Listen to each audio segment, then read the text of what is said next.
الرحمن الرحيم مالك يوم الدين إياك نعبد وإياك نستعين اهدنا الصراط المستقيم قل هو الله أحد الله الصمد قل هو الله أحد الله الصمد ربنا تقبل منا إنك أنت السميع العليم صلى الله على محمد وعلى آله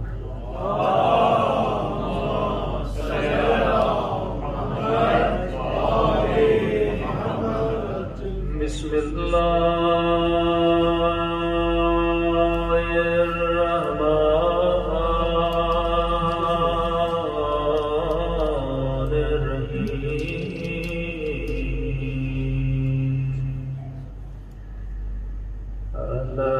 الحمد لله رب العالمين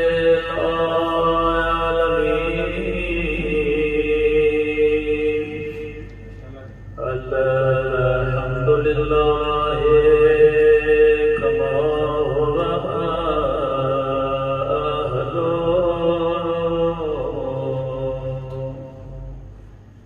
الصلاة والسلام على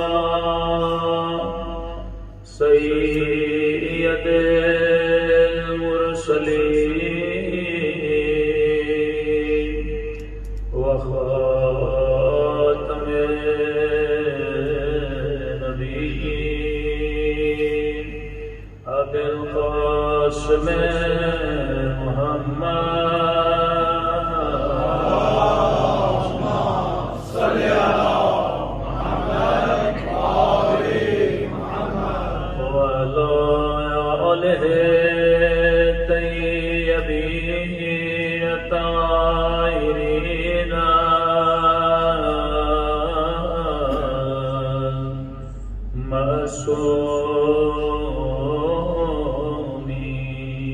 صبر کے دعائیں میں زمانہ اللہم کل ولیکت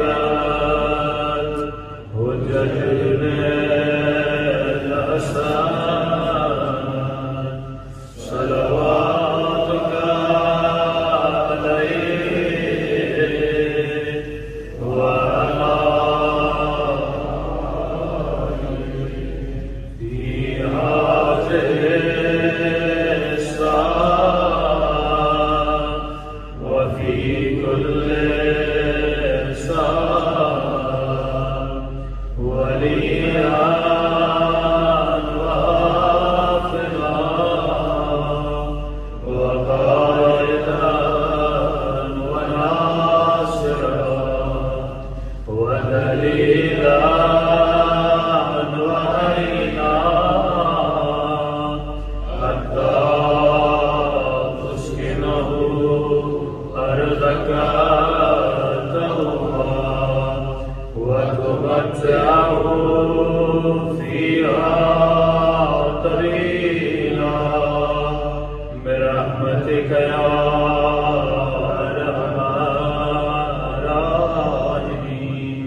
بسم اللہ الرحمن الرحیم رب اشرح لي صدری ويسر لي امری واحلل عقدۃ من لسانی يفقهوا قولی اما بعد فقد قال سبحانه وتعالى في محكم كتابه المجيد وفرقانه الحميد وقوله الحق وهو أصدق الصادقين بسم الله الرحمن الرحيم قد جاءكم من الله نور وكتاب مبين ووعظ بلند صلوات علی محمد اللهم صل على محمد وآل محمد مسلسل آپ کی خدمت میں عرض کر رہے ہیں کہ پروردگار عالم نے انسان کی ہدایت کے لیے دو چیزوں کا بندوبست کیا.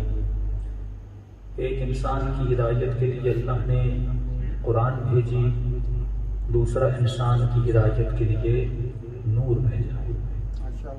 نور پہ بحث ہوئی کہ اہل بیت کو نور کیوں کہا گیا، اور کئی کتابوں میں یہ بحث چھڑی رہی. کچھ نے کہا کہ اہل بیت نور ہیں، کچھ نے کہا کہ اہل بیت بشر ہے۔ اگر نور کے فلسفے کو سمجھ جاتے تو یہ جھگڑا وہیں کا وہیں ختم ہو جاتا۔ دلیل یہ دیتے رہے کیونکہ قرآن میں پروردگار عالم نے اپنے نبی کے حوالے سے کہا کہ رسول نے فرمایا کہ انا بشر مثلکم، میں تمہاری طرح ایک بشر ہوں۔ کہ جب نبی خود یہ کہہ رہا ہے کہ میں تمہاری طرح بشر ہوں تو پھر ضد کیسی کہ وہ نور ہے۔ اور کئی کتابیں اس پہ لکھی گئیں، کہا کہ بشریت کا رتبہ نور سے زیادہ ہے۔ لیکن اگر ذرا انسان اپنے عقیدے کے ہر مسئلے کو ایک قرآن کا سہارا لے کر دوسرا عقل کا سہارا لے کر اگر حل کرے اسے ہر جواب مل جاتا ہے۔ اس کا جواب ہم اس طرح بھی دے سکتے ہیں کہ یہ بشر تو ہیں لیکن ہماری طرح بشر نہیں ہے۔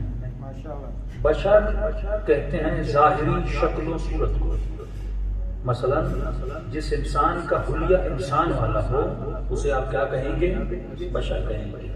جو دو ٹانگوں پہ کھڑا ہوا ہو، دو آنکھیں ہوں، رسول فرماتے ہیں انی انا بشر مثلکم، میں تمہاری طرح بشر ہوں، یعنی یہ مت سمجھنا میں کوئی فرشتہ ہوں۔ میری آنکھیں تمہاری طرح ہیں، میرے ہاتھ تمہاری طرح ہیں، میری زبان تمہاری طرح ہے، لیکن تیرے بشر ہونے میں اور میرے بشر ہونے میں زمین و آسمان کا فرق ہے۔ اس کی مثال اس طرح ہے کہ اس ممبر پر جو میں بیٹھا ہوں، یہ ممبر کس چیز کا بنا ہوا ہے؟ لکڑی کا بنا ہوا ہے۔ مجھے نہیں پتا اس کے اندر کیا ہے، لکڑی یا لوہا ہے۔ اگر یہ ممبر لکڑی کا ہے نام اس کا کیا ہے؟ ممبر۔ اگر یہ ممبر لوہے کا ہو پھر بھی نام کیا ہے؟ ممبر۔ اگر یہ ممبر سونے کا ہو پھر بھی نام کیا ہے؟ ممبر۔ مٹیریل بدل رہا ہے، نام نہیں بدل رہا۔ ماشاءاللہ ماشاءاللہ۔ مٹی کا ہے پھر بھی ممبر ہے، سونے کا ہے پھر بھی ممبر ہے، چاندی کا ہے پھر بھی ممبر ہے، لوہے کا ہے پھر بھی ممبر ہے۔ فرمایا بالکل اسی طرح تو بھی بشر ہے، وہ بھی بشر ہیں، لیکن تو خاکی بشر ہے، وہ نوری بشر ہے۔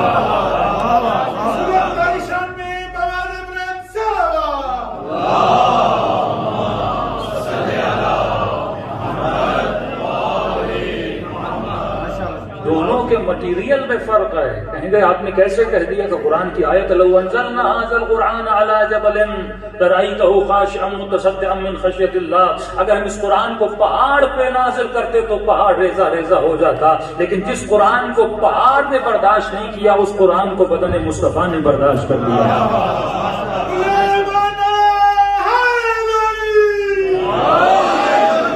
دلیل اور بھی موجود ہے، آؤ ذرا قرآن اٹھاؤ۔ حضرت موسیٰ نے اپنی قوم کو کہا کہ خدا کو مان لو، قوم نے ضد کی کہ موسیٰ جب تک اس رب کو آنکھوں سے دیکھ نہیں لیتے تب تک ہم مانیں گے نہیں۔ نواز موسیٰ کوہ طور پر گئے، اللہ کی آواز آئی کہ موسیٰ ان کو کہہ دو کہ تم مجھے کبھی بھی نہیں دیکھ سکتے۔ پھر آ کر جواب دیا، قوم نے پھر ضد کیا کہ جو خدا آنکھوں سے نظر نہیں آتا ہم اس پر ایمان لانے کے لیے تیار نہیں ہیں۔ قرآن کی آیتیں کہتی ہیں ایک مرتبہ اللہ کی آواز ان کو دعوت دو، میں اپنی تجلی کی ایک جھلک ان کو دکھا دیتا ہوں۔ اور قرآن کی آیت ہے فلما تجلی ربہ للجبل فجعلہ دکا وخر موسیٰ صعقا، جب موسیٰ کے کوہ طور پر اللہ نے تجلی دکھائی تو جتنی قوم تھی وہ جل کر راکھ ہو گئی اور حضرت موسیٰ بے ہوش ہو گئے۔ اگر بدن جیسا ہوتا، اگر جسم جیسا ہوتا، اگر موسیٰ کا بدن قوم والا بدن ہوتا تو موسیٰ کو بھی جلنا چاہیے تھا۔ تو اللہ نے بتایا بدن موسیٰ وہ ہے جو بچ جاتا ہے اور تیرا بدن وہ ہے جو اللہ کی تجلی سے جل کے راکھ ہو جاتا ہے۔ تمہاری بناوٹ میں اور ان کی بناوٹ میں زمین و آسمان کا فرق ہے۔ ہاں دکھنے میں تو ایک جیسے ہے لیکن دونوں کی کیپیسٹی میں فرق ہے۔ یہی قرآن اگر پہاڑ پہ آتا ہے تو پہاڑ ریزہ ریزہ ہو جاتا ہے۔ بچوں اور جوانوں کے لیے سمجھانے کے لیے مثال دیتا ہوں، دیکھیے تار تو تار ہوتی ہے، اس تار میں برداشت ہے 220 وولٹ، لیکن ایک تار وہ ہوتی ہے جو اصل کرنٹ پہنچا رہی ہوتی ہے جس میں برداشت 1000 وولٹیج کی ہوتی ہے۔ اگر اس تار کو 1000 وولٹ کا کرنٹ دیا جائے تو یہ جل کے راکھ ہو جاتی ہے، لیکن اس میں وہ طاقت ہے۔ تو تمہارے بدن کا جو وولٹیج ہے وہ کم ہے اور جو اہل بیت کے بدن کا وولٹیج ہے وہ بہت زیادہ ہے۔ صلوات پڑھیں محمد و آل محمد۔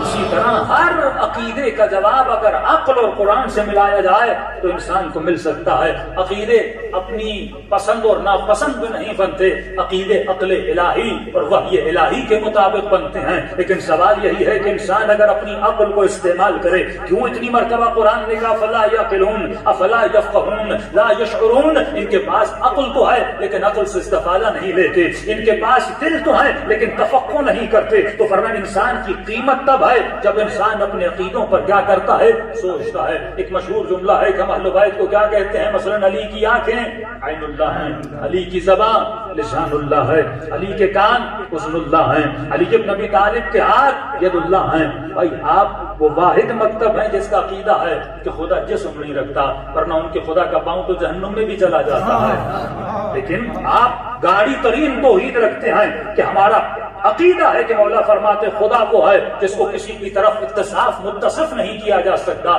جس کو کسی کی طرف اشارہ نہیں دیا جا سکتا کہ خدا یہاں ہے، اگر یہاں ہے اس کا مطلب یہاں نہیں ہے، اگر یہاں ہے تو اس کا مطلب آگے نہیں ہے. نہ لیفٹ نہ رائٹ، کہیں بھی خدا کی طرف اشارہ نہیں دے سکتے. جہاں دیکھو تو پروردگار عالم ہے، جہاں محسوس کرو تو پروردگار عالم ہے. اگر خدا ہر جگہ پر ہے تو یہ کیسے ہے؟ جسم نہیں رکھتا لیکن ہر جگہ پہ خدا کا احاطہ ہے، ہر جگہ پہ خدا کا علم ہے. وہ کائنات کا کوئی ایسا کونا نہیں ہے جو علم پروردگار عالم سے پوشیدہ ہو. تو وہی آپ پر اعتراض کرتے ہیں ارے یہ تو تیرا عقیدہ ہے، ارے یہ تو تمہارا عقیدہ تھا کہ خدا جسم نہیں رکھتا. ایک طرف کہتے ہو جسم نہیں رکھتا، دوسری طرف کہتے ہو کہ علی کے ہاتھ ید اللہ ہے، دوسری طرف کہتے ہو کہ علی کی آنکھیں عین اللہ ہے، علی کی زبان لسان اللہ ہے. اب ایک مرتبہ میں عقیدہ رکھتا ہوں، دوسری مرتبہ مکے اور مدینے چلے گئے، کوئی لال رومال والا پکڑ لے گا اور اعتراض کر لے گا، وہاں پر تو بے عزتی ہو جائے گی. ورنہ شیعہ وہ نہیں تو صرف عقیدہ رکھے. اگر شیعہ ہو تو سپاہی بنو امام زمانہ کے عقیدوں کے، سپاہی بنو مکتب تشیع کے عقیدے کے.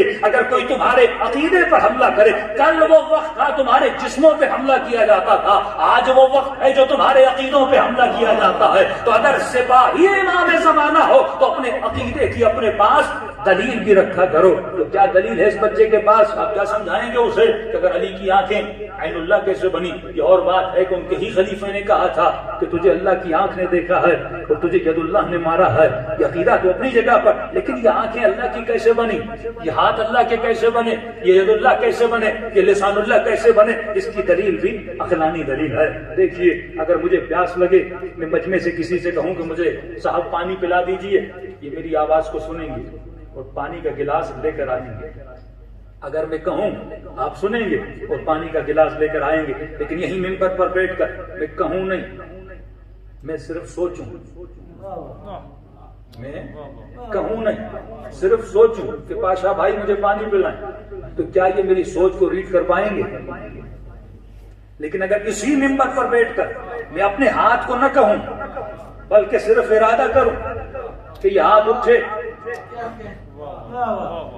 یہاں فرق بتا رہا ہوں کہ آپ کے ہاتھ میں اور میرے ہاتھ میں فرق کیا ہے. اگر میں آپ کے ہاتھ کو ارادتاً کہوں کہ اٹھو علی کا نعرہ مارو تو یہ ہاتھ میرے ارادے کو سمجھے گا؟ نہیں سمجھے گا. لیکن اگر میں زبان سے کہوں تو آپ کا ہاتھ میری سنے گا، کیونکہ میں کہوں گا تو سنے گا. لیکن اگر میں اپنے ہاتھ کے لیے ارادہ کروں کہ یہ اٹھے، یہ بغیر کہے اٹھ جاتا ہے. اس کا مطلب یہاں پہ فرق کا یہ پتا چلا کہ میرا ہاتھ وہ ہے جو میرے ارادے کو سمجھتا ہے.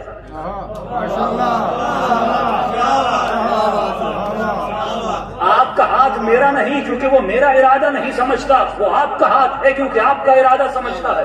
آپ کی آنکھیں آپ کی ہیں کیونکہ آپ کا ارادہ سمجھتی ہیں، میری آنکھیں میری ہیں کیونکہ میرا ارادہ سمجھتی ہیں. ہر وہ شے جو میرا ارادہ سمجھے وہ میری ہے، اگر میرا ارادہ نہیں سمجھتی تو میری نہیں. یہ ہاتھ میرا کہلایا کیونکہ میرا ارادہ سمجھتا ہے. یہاں پر معصوم کا فرمان آتا ہے کہ علی کی آنکھیں عین اللہ اس لیے ہے کیونکہ علی کی آنکھیں ارادے پروردگار عالم کو سمجھتی ہیں.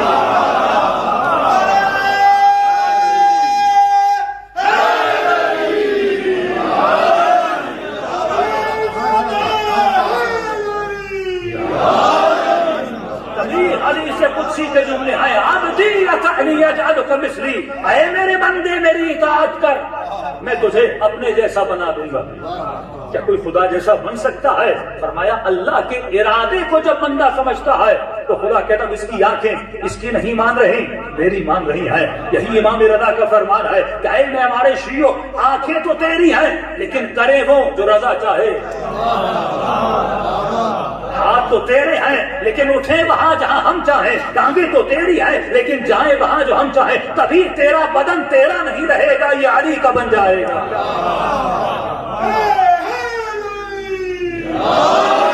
کبھی کچھ شیعوں نے جب پوچھا کہ مولا آپ کے شیعوں کی نشانی کیا ہے، امام نے فرمایا ہم ہیں سورج اور ہمارے شیعہ ہیں کرنیں۔ ذرا غور کریے یہ کلام کس کا ہے؟ معصوم کا کلام ہے۔ فرمایا ہماری مثال سورج کی ہے اور ہمارے شیعوں کی مثال کرنوں کی ہیں۔ دیکھیے اگر سورج اور کرن کے درمیان بادل آ جائے تو کرن نہیں رہتی، وہ زندہ تبھی تک ہے جب تک اس کا رب سورج کے ساتھ ہے۔ اور کبھی کبھی سورج نظر نہیں آتا، کرن نظر آتی ہے، اور گھر میں بیٹھا ہوا کھڑکی سے جب روشنی کو دیکھتا ہے تو اسے روشنی سے سورج کی آمد کا پتہ لگتا ہے۔ تبھی فرمایا السلمان منا اہل البیت، جب جب سلمان کو دیکھو گے تب تب تجھے علی کی یاد آئے گی۔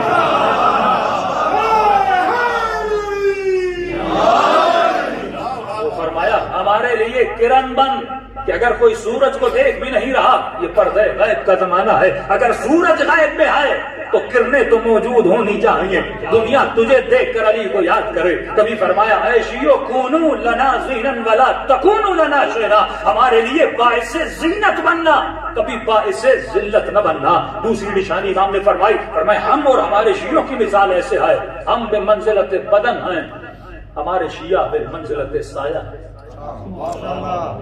مثال پہ غور کیجیے، کتنی حسین مثال امام نے دی ہے، اس میں پورا طرز اخلاق پایا جاتا ہے، تقسیم نفس پائی جاتی ہے۔ ہم بدن ہیں، ہمارے شیعہ سایہ ہیں۔ میرا سایہ کون سا ہوتا ہے؟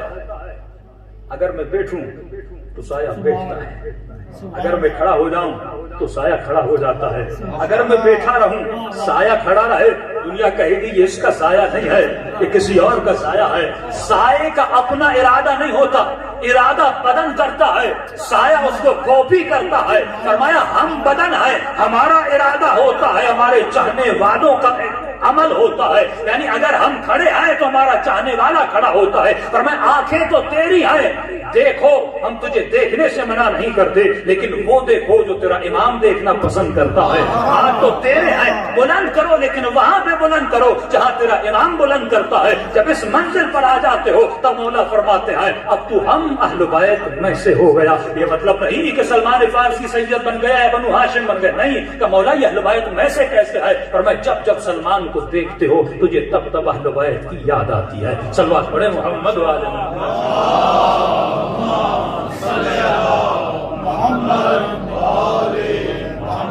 اور جب کوئی اس طرح ریلیجیس بن جاتا ہے، ضروری نہیں کہ وہ مکتب اہل بیت والا ہو۔ مثلا کوئی کرسچن ہے اور اس تک یہ بات پہنچی ہے کہ کرسچنٹی حق کا مذہب ہے اور اس کو حق سمجھ کے ہو بہو اور عین ہو جیسا بتایا گیا وہ کرسچنٹی کو فالو کر رہا ہے، خدا ایسے بندے کو بھی ہدایت دیتا ہے، وہ مکتب اہل بیت تک پہنچ جاتا ہے۔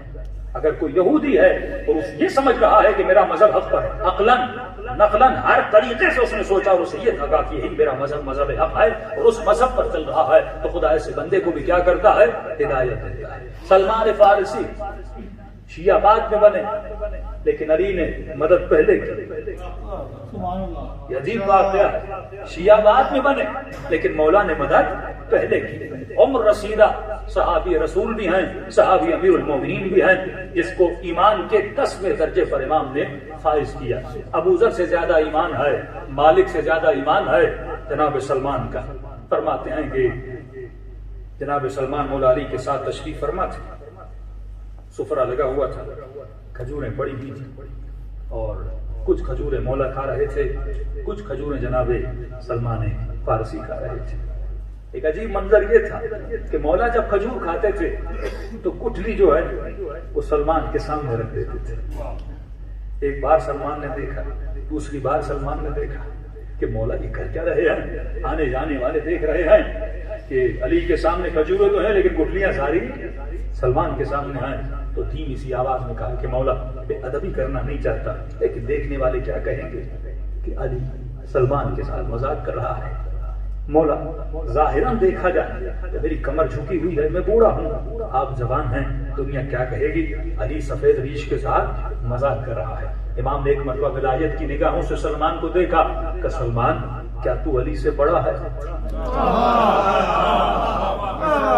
سلمان کیا تو علی سے بڑا ہے؟ کہ مولا گستاخی کرنا نہیں چاہتا، لیکن ظاہری اعتبار سے میں عمر میں آپ سے بڑا ہوں۔ امام نے کہا سلمان پتہ چل جائے گا کہ تو بڑا ہے یا علی بڑا ہے، ہم دکھتے کچھ ہیں حقیقت میں کچھ ہیں۔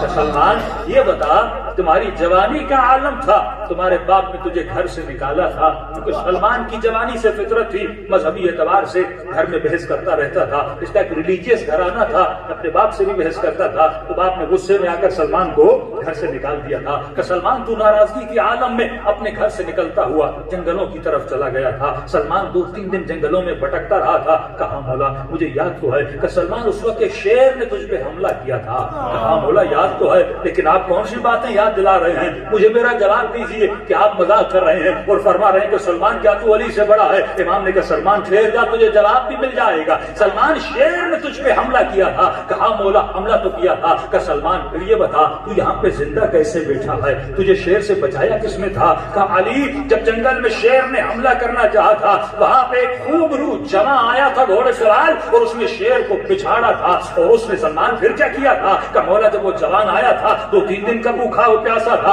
اس نے مجھے کچھ پانی بھی پلایا تھا، اس نے کچھ روٹیاں بھی دی تھی۔ سلمان وہ پانی یاد ہے کہ مولا زندگی گزر گئی، آج تک ایسا پانی سلمان کو نصیب نہیں ہوا، زندگی گزر گئی، آج تک لذیذ روٹیاں نصیب نہیں ہوئی۔ کہ سلمان پھر تو نے کیا کیا تھا؟ کہ مولا قرآن کا حکم ہے الجزاء الاحسان الا الاحسان، احسان کا بدلہ احسان سے چکایا جائے۔ مولا وہاں پہ ایک باغ تھا، کچھ پھول تھے، میں نے پھولوں کو توڑا تھا اور شکریہ کے لیے، تھینک یو کے لیے اس جوان کو وہ پھول دیے تھے۔ امام نے کہا سلمان وہ پھول یاد ہے؟ کہا مولا وہ پھول یاد ہے۔ ایک مرتبہ علی نے پھولوں کو نکالا کہ سلمان یہ وہی پھول نہیں جو تو نے علی مرتضیٰ کو دیے تھے۔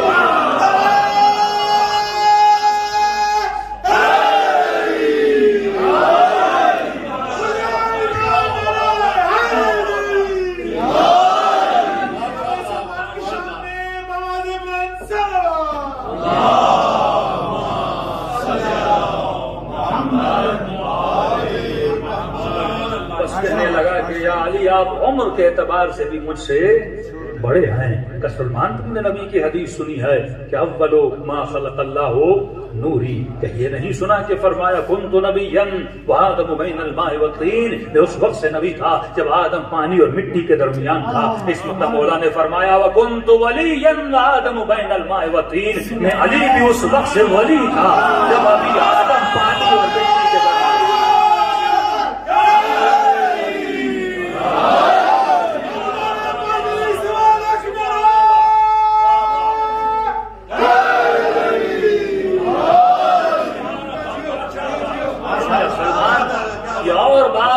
یہ دنیا علی کو یہ کہہ کر خلافت کا حق نہیں دے گی کہ علی تو ابھی جوان ہے، ہم تجھ سے عمر میں بڑے ہیں، لیکن حقیقت میں علی ابن ابی طالب اور رسول کی عمر کا کوئی اندازہ لگا نہیں سکتا۔ بحث لمبی ہوتی جائے گی۔ یہاں پہ ایک روایت جناب جبرائیل کی نقل بھی ہے کہ فرماتے جب رسول خدا کی خدمت میں جبرائیل آتے ہیں اور ایک مرتبہ مولا علی بھی تشریف فرما ہوتے ہیں، جیسے جبرائیل کی نگاہیں علی کے چہرے پر پڑتی ہیں تو جبرائیل احترام میں کھڑا ہو جاتا ہے۔ یہاں پہ رسول سوال کرتے ہیں، یہ سوال ہے ہی اسی لیے کیونکہ امت یہی کہہ کر علی کو دور کر دے گی کہ علی تو جوان ہے، ہم عمر میں تجھ سے زیادہ ہیں۔ حالانکہ خلافت کی معیار عمر نہیں ہے، علم ہے، معیار بڑھاپا نہیں ہے، معیار شجاعت ہے، مردانگی ہے، کراریت ہے، لیکن دنیا نے یہ کہہ کر علی کو خلافت نہیں دی۔ تبھی رسول نے جبرائیل سے پوچھا تھا کہ اے جبرائیل یہ بتا اتقوم لہذا الفتى، کیا تو اس جوان کے احترام میں کھڑا ہو رہا ہے؟ جبرائیل تیری خلقت کب کی ہے؟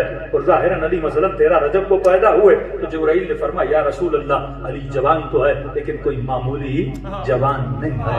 کہا جبرائیل وہ کیسے؟ کہ یا رسول اللہ لما خلقنی ربی، جب میرے رب نے مجھے خلق کیا تھا تو پہلا سوال مجھ سے یہ کیا تھا یہ بتا من انت و من انا، تو کون ہے میں کون ہوں؟ یا رسول اللہ نیا نیا پیدا ہوا، مجھے کیا پتا میں کون ہوں، پوچھنے والا کون ہے؟ میں نے کہہ دیا نا انت انت تو ہے میں ہوں. کہ جب ایسا کہا تو رب نے پھر جلال میں آ کر پوچھا کہ بتا تو کون ہے میں کون ہوں. کہتا یا رسول اللہ اب گھبرا گیا کہوں تو کیا کہوں. اتنی ہیبت پروردگار عالم کی کہ جب مشکل میں گرفتار ہوا تھا تو اسی مشکل کو شانے آ کر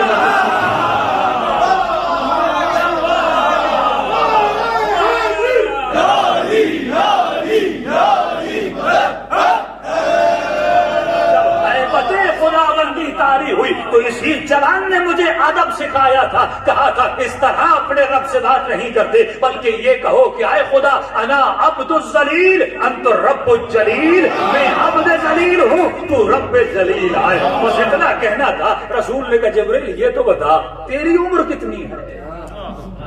کم عمرک تیری عمر کتنی ہے. کہتا یا رسول اللہ اتنا اندازہ تو نہیں کہ میری عمر کتنی ہے بس اتنا یاد ہے نجم یطلع کل 30,000 سنة مرۃ واحدہ. ایک ستارہ ہے جو ہر 30,000 سال کے بعد ایک مرتبہ ظاہر ہوتا ہے. وہ انا رأیتها 30,000 مرہ اور میں نے اس ستارے کو 30,000 مرتبہ دیکھا ہے. بس مجھے اتنا یاد ہے 30,000 سال میں ایک مرتبہ نکلتا ہے. میں نے 30,000 سال میں ایک مرتبہ دیکھا ہے. یا رسول اللہ بس اتنا پتا ہے. نبی نے کہا تعرف تلک النجم اے جبرائیل کیا اس ستارے کو جانتا ہے کیا اس نور کو پہچانتا ہے. کہتا یا رسول اللہ زندگی گزر گئی یہی خواہش رہی کہ پہچان سکوں وہ نور ہے تو کس کا نور ہے. بس اتنا کہنا تھا. نبی نے علی کی طرف اشارہ کیا کہ یا علی خذ الامامۃ عن جبہتک. اے علی ذرا امامہ پیشانی سے ہٹانا. جبرائیل کہتا امامے کا ہٹا تھا. میں نے علی کی پیشانی میں وہی نور دیکھا جسے آسمانوں کا ستارہ سمجھ رہا تھا.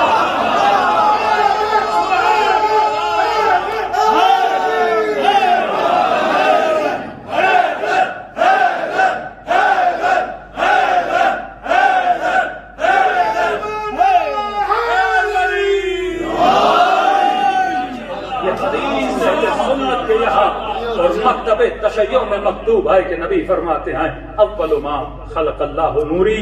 خدا نے سب سے پہلے میرے نور کو خلق کیا. پھر فرمایا انا وعلی من نور واحد. میں اور علی ایک ہی نور سے بنائے گئے ہیں. جب ایک نور سے ہیں تو خلقت بھی سب سے پہلے ہے. سب سے پہلا وجود جو کائنات میں بنا وہ عقل اول کا وجود تھا یعنی رسول خدا کا وجود تھا. اس کے بعد اہل بیت یعنی پنجتن کا وجود تھا جو کائنات میں بنایا گیا جسے رسول اپنا نفس قرار دے.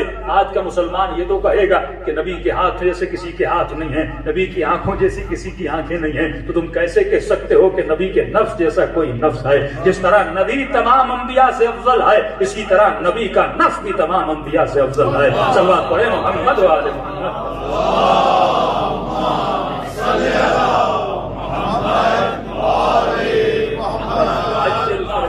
یہ تو فضائل علی ابن ابی طالب تھے کیونکہ فرماتے ہمارے فضائل کو پڑھو کیونکہ فضائل کے پڑھنے سے لوگوں کا ایمان تر و تازہ ہو جاتا ہے. ان کی محبت میں جوش آتا ہے ولولہ آتا ہے. علی کی محبت بڑھ جاتی ہے. لیکن اسی طرح ایک شیعہ جب مولا کے پاس گیا اور کہنے لگا کہ مولا میں آپ کی ولایت کا ماننے والا ہوں. امام نے صراحتاً کہہ دیا کہ تو میری ولایت کو نہیں مانتا. دیکھیے ولایت کا جو سبجیکٹ ہے وہ اتنا اہم ہے. اس زمانے میں ہم نے ولایت کو بڑا سستا بنا دیا.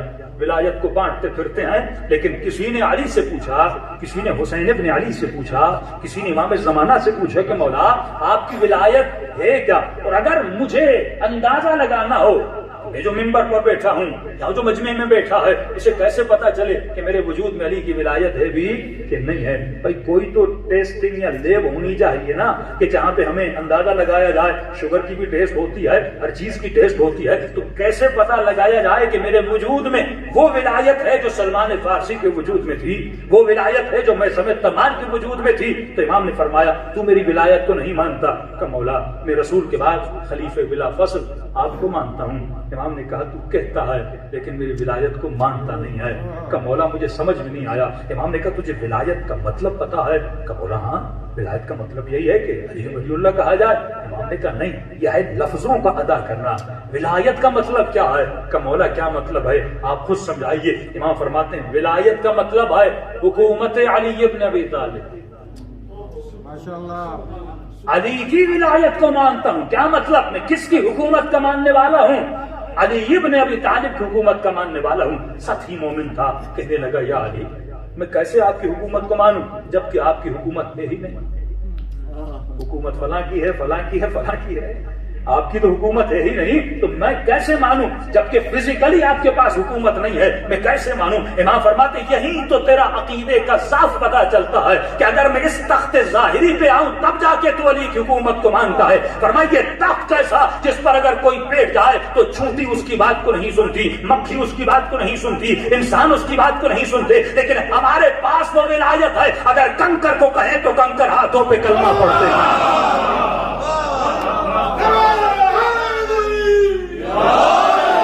جسے ولایت تکوینیہ کہا جاتا ہے. اگر ہم سورج کو کہیں تو سورج پلٹ کے آتا ہے. ارے یہ انسان کیا ہے؟ پوری کائنات ہمارے قدرت ارادے میں ہے. اللہ نے یہ ولایت ہمیں دی ہوئی ہے. اگر ہم ارادہ کریں تو کنکر بولتا ہے, ہم ارادہ کریں تو پتے بولتے ہیں, ہم ارادہ کریں جس طرح جناب اسماعیل کی طرح, جس طرح جناب سلیمان کی طرح اللہ نے ولایت دی ہوئی تھی. فرمایا یہ حکومتیں تو دنیا کی حکومتیں ہیں. لوگ ظاہراً تو جھکتے ہیں لیکن دل میں ان کا احترام نہیں کرتے, ظاہراً نام تو لیتے ہیں. فرمایا ایسی ولایت کا تو ماننے والا ہے کہ نہیں؟ کہ مولا آج تک مجھے فلسفہ ولایت کا ہی پتہ نہیں تھا. مولا ہاں میں آج کے بعد آپ کی ولایت کو مانوں گا. کہ مولا مجھے پتہ کیسے چلے کہ میرے دل میں آپ کی ولایت ہے کہ نہیں ہے؟ یہاں فرماتے 2 سیکنڈ میں پتہ لگا سکتے ہو کہ تیرے دل میں علی کی ولایت ہے کہ نہیں. کہ ابھی اپنے دل کے اندر جھانک کے دیکھ کہ تیرے دل پر علی کی حکومت ہے یا شیطان کی حکومت ہے. تیرا دل کس چیز کی طرف کھنچتا ہے؟ شیطان کے پیچھے جاتا ہے یا علی کے کہنے کے پیچھے جاتا ہے؟ تیرے دل پر یزید کی حکومت ہے یا تیرے دل پر شیطان کی حکومت ہے؟ تیرے دل پر امیر شام کی حکومت ہے یا تیرے دل پر علی ابن ابی طالب کی حکومت ہے؟ تو ابھی پتہ لگا سکتا ہے. پھر ایک مشہور جملہ تھا تو میں نے کہا نا آج لوگ شور مچاتے ہیں امام زمانہ آ جائیں. تو امام آئیں گے تو کیا ہوگا؟ امام آئیں گے تو کیا ہوگا؟ ایک ہی ہمارا ارادہ ہے اور خواہش ہے کہ امام آ جائیں تاکہ امام اس کائنات پر کیا قائم کریں؟ اپنی ولایت. اردو میں کہتے ہیں حکومت, انگلش میں کہتے ہیں گورننس. آ کر مولا اس پوری کائنات کو گورن کریں اور آ کر اپنی حکومت کو نافذ کریں. لیکن سوال یہ ہے کہ منتظر ایسا ہوتا ہے جس طرح آپ نے ٹکٹ لیا جہاز کا اور کیا مولانا صبح آپ کا ٹکٹ ہے, اب میں ویٹنگ روم میں بیٹھ گیا کہ جہاز کب آتا ہے. آج اکثر لوگ امام زمانہ کا ایسے انتظار کر رہے ہیں کہ ہم امام کے منتظر ہیں, جب ظہور ہوگا ویٹنگ لسٹ پہ بیٹھے ہوئے ہیں. حالانکہ میرے چھٹے امام فرماتے ہیں افضل الاعمال انتظار الفرج. افضل الاعمال یعنی سب سے بہترین عبادت جو ہے وہ امام کا انتظار ہے. جب میں کہتا ہوں نماز عبادت ہے, مجلس عبادت ہے, جب لفظ عبادت آتا ہے اٹ مینز یہ کوئی ایکٹیویٹی ہے. نماز ایک ایکٹیویٹی ہے, اللہ اکبر کہتے ہیں, رکوع ہے, سجدہ ہے. مجلس ایک ایکٹیویٹی ہے, سب آتے ہیں, ماتم کرتے ہیں, عزاداری کرتے ہیں, نظر نیاز, یہ پوری ایکٹیویٹی ہے. جب امام فرماتے ہیں افضل الاعمال انتظار الفرج, بہترین عمل امام زمانہ کا انتظار ہے. اس کا مطلب انتظار ایک ایکٹیویٹی کا نام ہے, صرف ویٹنگ کا نام نہیں ہے کہ میں بس اسٹاپ پہ بیٹھ جاؤں بس کب آتی ہے, ٹرین کے پلیٹ فارم پہ بیٹھ جاؤں کہ ٹرین کب آتی ہے. تو کس طرح امام زمانہ کا انتظار کریں؟ اگر تو مولا کا ماننے والا ہے, سب سے پہلے امام کا ہدف کیا ہے آنے کا؟ قبلہ ہدف امام زمانہ یہ ہے کہ امام آئیں گے اور اس کائنات میں حکومت الہی کو نافذ کریں گے. تو اس امام کو حکومت نافذ کرنے میں مدد کر. اچھا مولانا میں مدد کیسے کروں؟ مدد اس طرح کر, جو امام نظام نافذ کرے گی وہ کون سا نظام ہوگا؟ نظام الہی ہوگا. تم اس نظام کو نافذ کریں. کسی پاکستان نے جوان نے کہا مولانا میں نہ جرنل ہوں نہ کرنل ہوں, میں کس طرح نظام الہی اور نظام اسلامی کو نافذ کروں, ایک انقلاب لاؤں, ایک سویلائزیشن لاؤں, ایک ریولیوشن لاؤں تاکہ احکام الہی کو ایک ملک میں غیرت دینی کو نافذ کروں, بے حیائی کو ختم کروں, بدحجابی کو ختم کروں.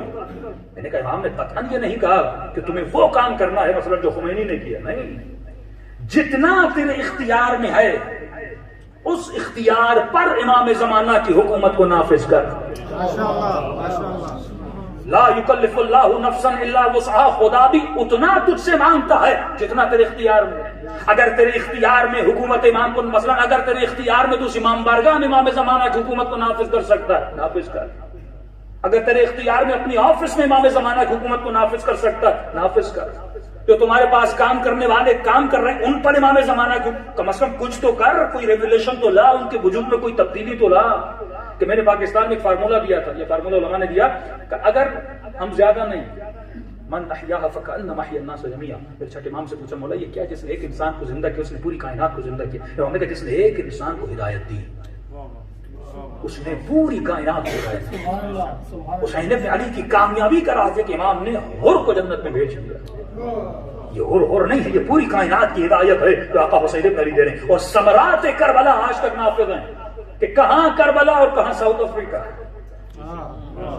1000 سال کا فاصلہ ہے کربلا میں اور آپ میں, لیکن اس کربلا نے کیا اثر ڈالا کہ امام حسین کے جانے کے بعد گھر گھر کربلا بن چکا ہے, جگہ جگہ تک امام حسین کا. یہ برکت کربلا, جب تم محنت کرتے تو خدا تمہارے کام میں کیا لاتا ہے, برکت. میں ایک فارمولا دیا, میں نے کہا مثلاً آج مثال دے رہا ہوں 27 رمضان کیا ہے, 26 ہے آج, مثلاً 25 رمضان ہے آج 25, نیکسٹ ایئر 25 رمضان تک خود کو ایک گول دو, ایک ہدف دو. معصومین کے چاہنے والے ہوتے ہیں جو اپنی زندگی میں گولز بناتے ہیں, اہداف بناتے ہیں, ویکلی ہدف, منتھلی ہدف, ایئرلی ہدف. مجھے ایک سال میں کیا کرنا ہے, جو آپ ٹارگیٹس بناتے ہیں نا, ہم نے بزنس کے ٹارگیٹس تو بنائے, مجھے اپنے بزنس کو یہاں سے یہاں تک لے جانا ہے, لیکن میں نے کوئی اپنے سول, اپنے روح کے لیے کوئی ٹارگیٹ بنایا کہ مجھے ایک سال میں ایسا کرنا ہے کہ مجھے خواب میں امام حسین کی زیارت ہو جائے. مجھے ایک سال میں کچھ ایسا کرنا ہے کہ مجھے امام زمانہ, یا تمہارا عقیدہ ہے کہ مولا ملتے ہیں یا عقیدہ نہیں ہے, یا تمہارا عقیدہ ہے کہ مولا عیسیٰ بحرینی سے ملے, یا تمہارا عقیدہ ہے کہ مولا یعقوب دہان سے ملے, رجب علی خیاط سے ملے, آیت اللہ کشمیری سے ملے. اتنے واقعات آپ کے سامنے, یہ عقیدہ نہ رکھو. اگر مولا ان سے ملے ہیں تو میں کیوں نہیں مل سکتا. تو ٹارگیٹ بنا, مجھے ایک سال میں امام کی زیارت کرنی ہے. ٹارگیٹ کوئی اپنے سول, اپنے روح اور اس کی پیوریفیکیشن کے لیے ٹارگیٹس بناؤ. میں نے کہا ایک ٹارگیٹ بناؤ, وہی ٹارگیٹ جو سلمان فارسی کا تھا, وہی ٹارگیٹ جو علی بن ابی طالب کا تھا. مولا نے زیادہ لوگ نہیں بنائے, کم بنائے لیکن کوالٹی والے بنائے. ایک ابوذر بنایا. آپ کو پتہ ہے لبنان کے شیعوں کو شیعہ کس نے بنایا, اکثر لوگوں کو پتہ نہیں. یعنی پورا لبنان مسیحی, کرسچن, سنی, اور لبنان کے کچھ ایک حصہ ہے جہاں پہ لوگ کیا ہیں, مولا کی گرویدہ چاہنے والے, اور ان سے بہادر کوئی آپ سے ملتا نہیں. آج بھی فلسطین کے حماس دیکھے, سارے دیکھے, سب کو شکست ملی ہے, لیکن وہ جو علی کے چاہنے والے ہیں آج تک ان کو کوئی شکست نہیں دے سکا. ان کو کس نے شیعہ بنایا؟ تاریخ لکھتی ہے یہ جناب ابوذر غفاری کی تبلیغ میں شیعہ بنا. اس زمانے کی تبلیغ, ایک کو مولا نے بنایا, اس نے پوری کائنات کو بنا دیا. ایسا آپ ٹارگیٹ بنائیے 25 رمضان, آج 25 رمضان, نیکسٹ ایئر 25 رمضان تک, زیادہ نہیں. ایک بندے پہ محنت کرو, سنگل 1% پہ محنت کرو کہ مولا میں ایک کو آپ کا مولا ہی بناؤں, میں آپ کو آپ کی ولایت کا چاہنے والا بناؤں. میں ایک بندے کو مکتب اہل بیت ملاؤں. ایک وہ آپ کا ڈرائیور ہو سکتا ہے, وہ آپ کی کام والی ہو سکتی ہے, وہ آپ کا دوست ہو سکتا ہے, وہ یونیورسٹی میں آپ کے ساتھ پڑھنے والا ہو سکتا ہے. اب اس کا اثر کیا ہوگا اگر آج امام بارگاہ میں فار ایگزامپل اگر 200 لوگ بیٹھے ہوئے ہیں, سب یہ ٹارگیٹ بنا دیں کہ ہم ساؤتھ افریقہ میں ایک بندے کو مولا کا چاہنے والا بنا دیں گے. آج 25 رمضان ہے, اگر زندگی ملی اور اگلے سال میں 25 رمضان کو آیا اور آپ نے سب اس ٹارگیٹ پہ عمل کیا, تو آج 200 ہیں, اگلے سال کتنوں کو لے کر آؤ گے؟ 400 بن کے آؤ گے, اور وہ 400 کرے تو کتنے بن جائیں گے؟ 800 بن جائیں گے. اس طرح اگر ٹارگیٹلی ہم کام کریں تو اپنی سوسائٹی میں مکتب اہل بیت کو کیا کر سکتے ہیں, بڑھا سکتے ہیں. صلوات پڑھیں محمد وعلی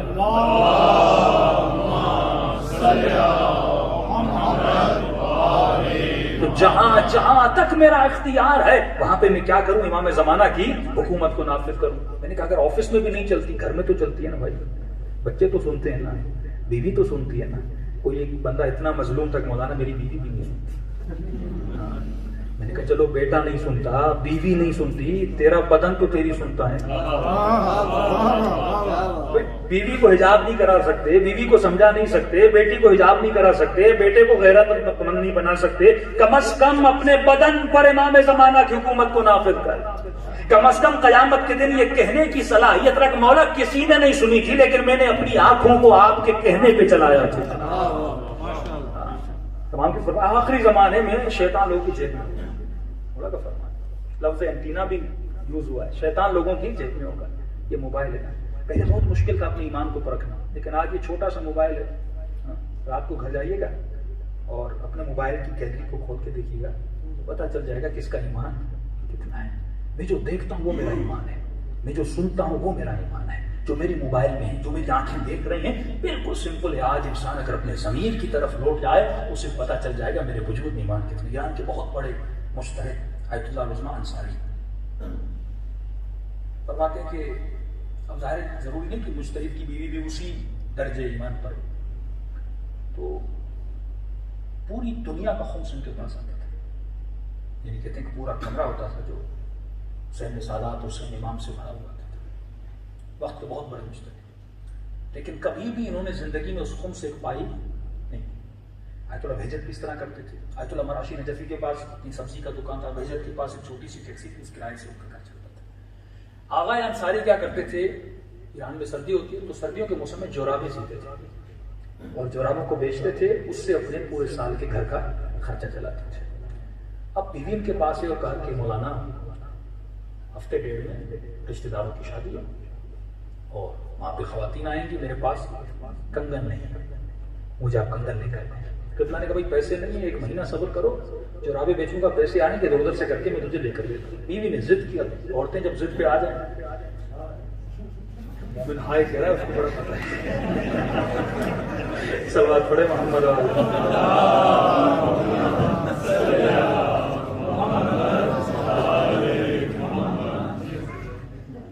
تو انہوں نے کہا کہ بھائی ابھی پیسے نہیں ہیں. اب مجتہد کی بیوی کا مطلب ہے اس کو سارے فقہی مسائل کا پتہ ہوگا، روز آنا جانا. تو انہوں نے کہا کوئی بات نہیں، میں آپ کو ایک راستہ دکھاتی ہوں.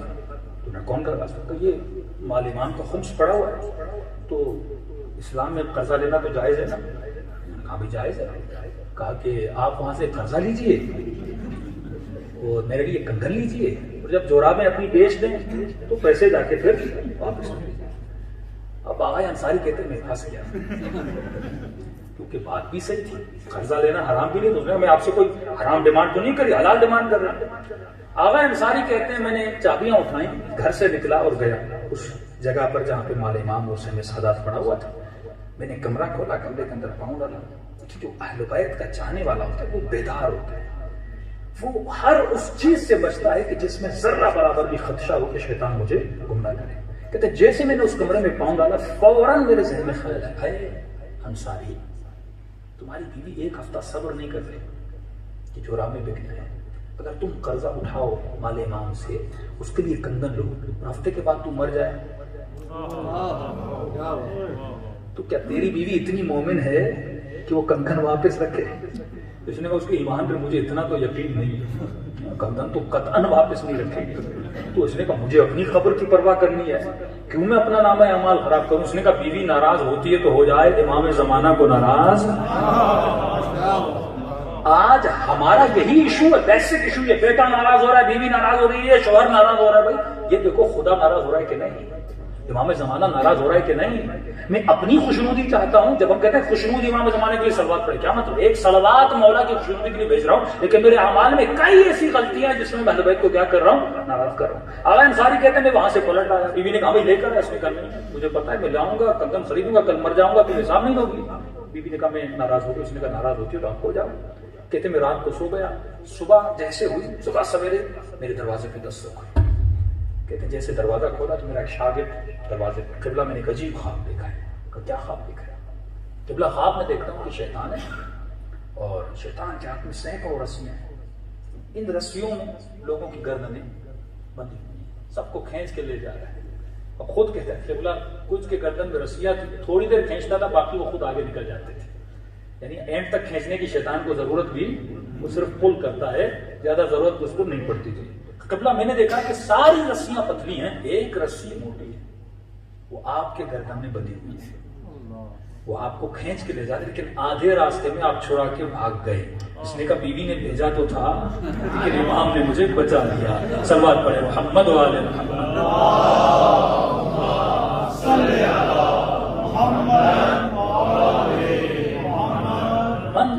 جب آپ ایمان کے لیے خالص ہو جاتا ہے. مجھے یہ دیکھنا ہے میرے ہاتھوں نے، فرمایا دن رات بیٹھ لکھ کہ ان ہاتھوں نے یہ مولا کی ولایت میں کتنی دیر رہے، 24 گھنٹہ رہے. ابھی آپ 1 گھنٹہ مجلس میں، اٹ مینز آپ 1 گھنٹہ کس کی ولایت میں ہیں؟ مولا امیر المومنین کی ولایت. لیکن جب میں اس امام بارگاہ سے باہر جاتا ہوں کہ اس وقت بھی میں ولایت امیر المومنین میں ہوتا ہوں کہ نہیں ہوتا. ولایت لفظوں کا نام نہیں ہے، ولایت عمل کا نام ہے. مولا حسین کا سر کٹ جاتا ہے لیکن نو کے نیزہ پہ تلاوت کر کے بتاتے ہیں ابھی تک حسین اللہ کی ولایت کے اندر ہے. یہ ولایت اگر کسی کے اندر آ جائے کہ انسان خود کو ایسا بنا دے، اس کے وجود سے خوشبو اہل بیت آ جائے، تب جا کے امام فرماتے یہ میرا شیعہ ہے. صلوات پڑھے محمد و آل محمد. اللهم صل على محمد کا حسن معصوم کا فرمان ہے. ہم بہت دور ہیں فرامین اہل بیت علیہ الصلوۃ والسلام سے. فرمایا دنیا عکس ہے کس کا؟ آخرت کا. عکس کیسے؟ شیڈو کو. ایک پکچر آپ نکالتے ہیں وہ بہت خوبصورت ہے لیکن اصل نہیں ہوتی. وہ کیا ہوتی ہے؟ اس کا عکس ہوتا ہے. صلوات پڑھیں محمد و آل محمد.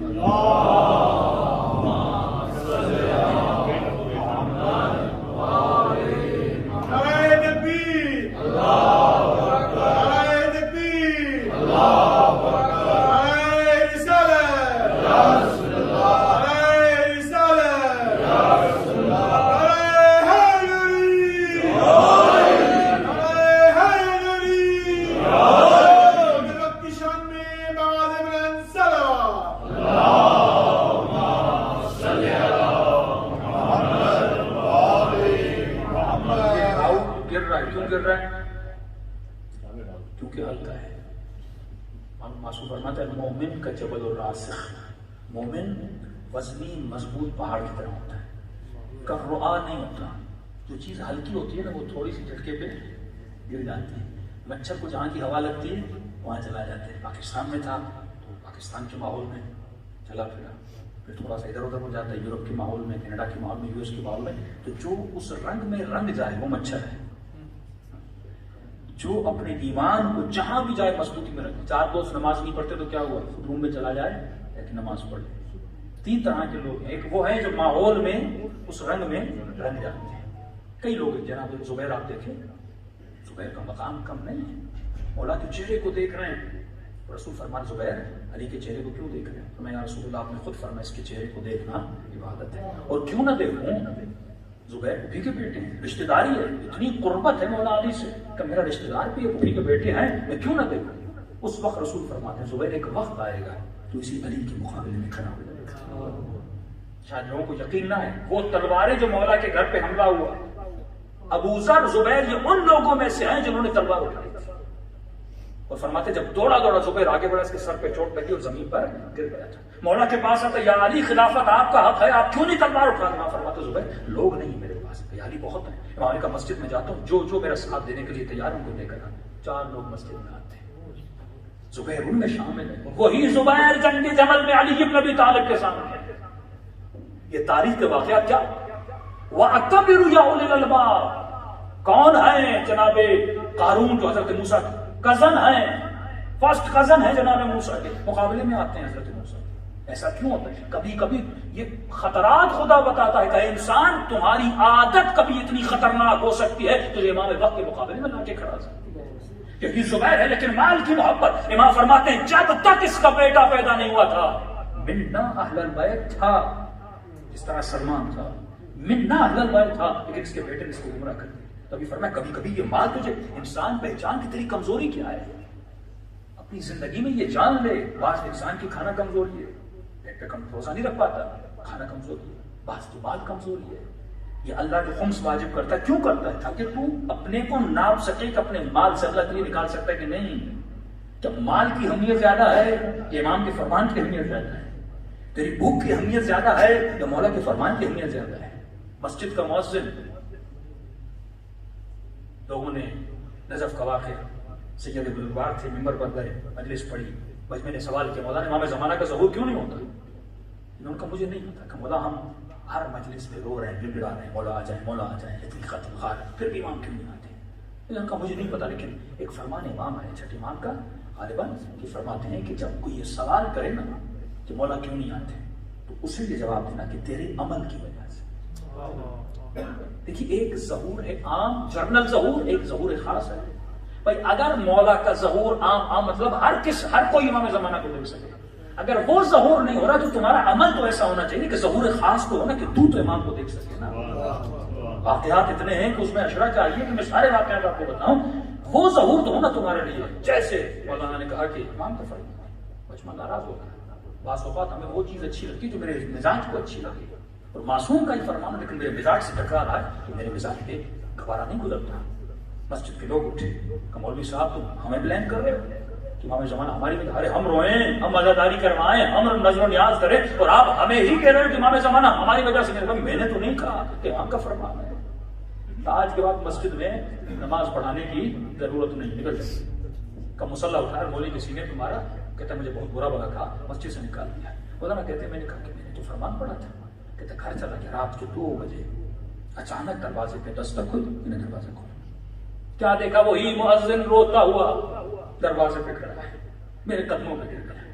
مولوی صاحب معاف کرنا, آپ صحیح کہہ رہے تھے, اگر وہ نہیں آتے تو ہمارے عمل کی وجہ سے نہیں آتے. اس نے کہا پہلے گالیاں دی, برا بلا کہا, معافی مانگنے آئے, وجہ کیا ہے؟ کہ مولانا صاحب جیسے گھر گیا رات کو نماز عشاء کے بعد سو گیا, خواب کے عالم میں کیا دیکھتا ہوں کہ امام زمانہ کا ظہور ہوا ہے. جگہ جگہ خوشیاں جشن منائے جا رہے ہیں, لوگ جوق در جوق امام سے ملنے جا رہے ہیں. ایک عام سا عالم آتا, لوگ چاہتے ہیں ہمارے گھر میں آئے, وہ تو امام زمانہ ہے. کہ میں بھی اس خواہش میں گیا کہ مولا کو دعوت دینے جاؤں. بڑی رشتی جب امام سے ملاقات ہوئی, ہاتھوں کا بوسہ لیا. میں نے کہا مولا کا زحمت نہ ہو, 1 دن کا کھانا میرے گھر میں کھائیے.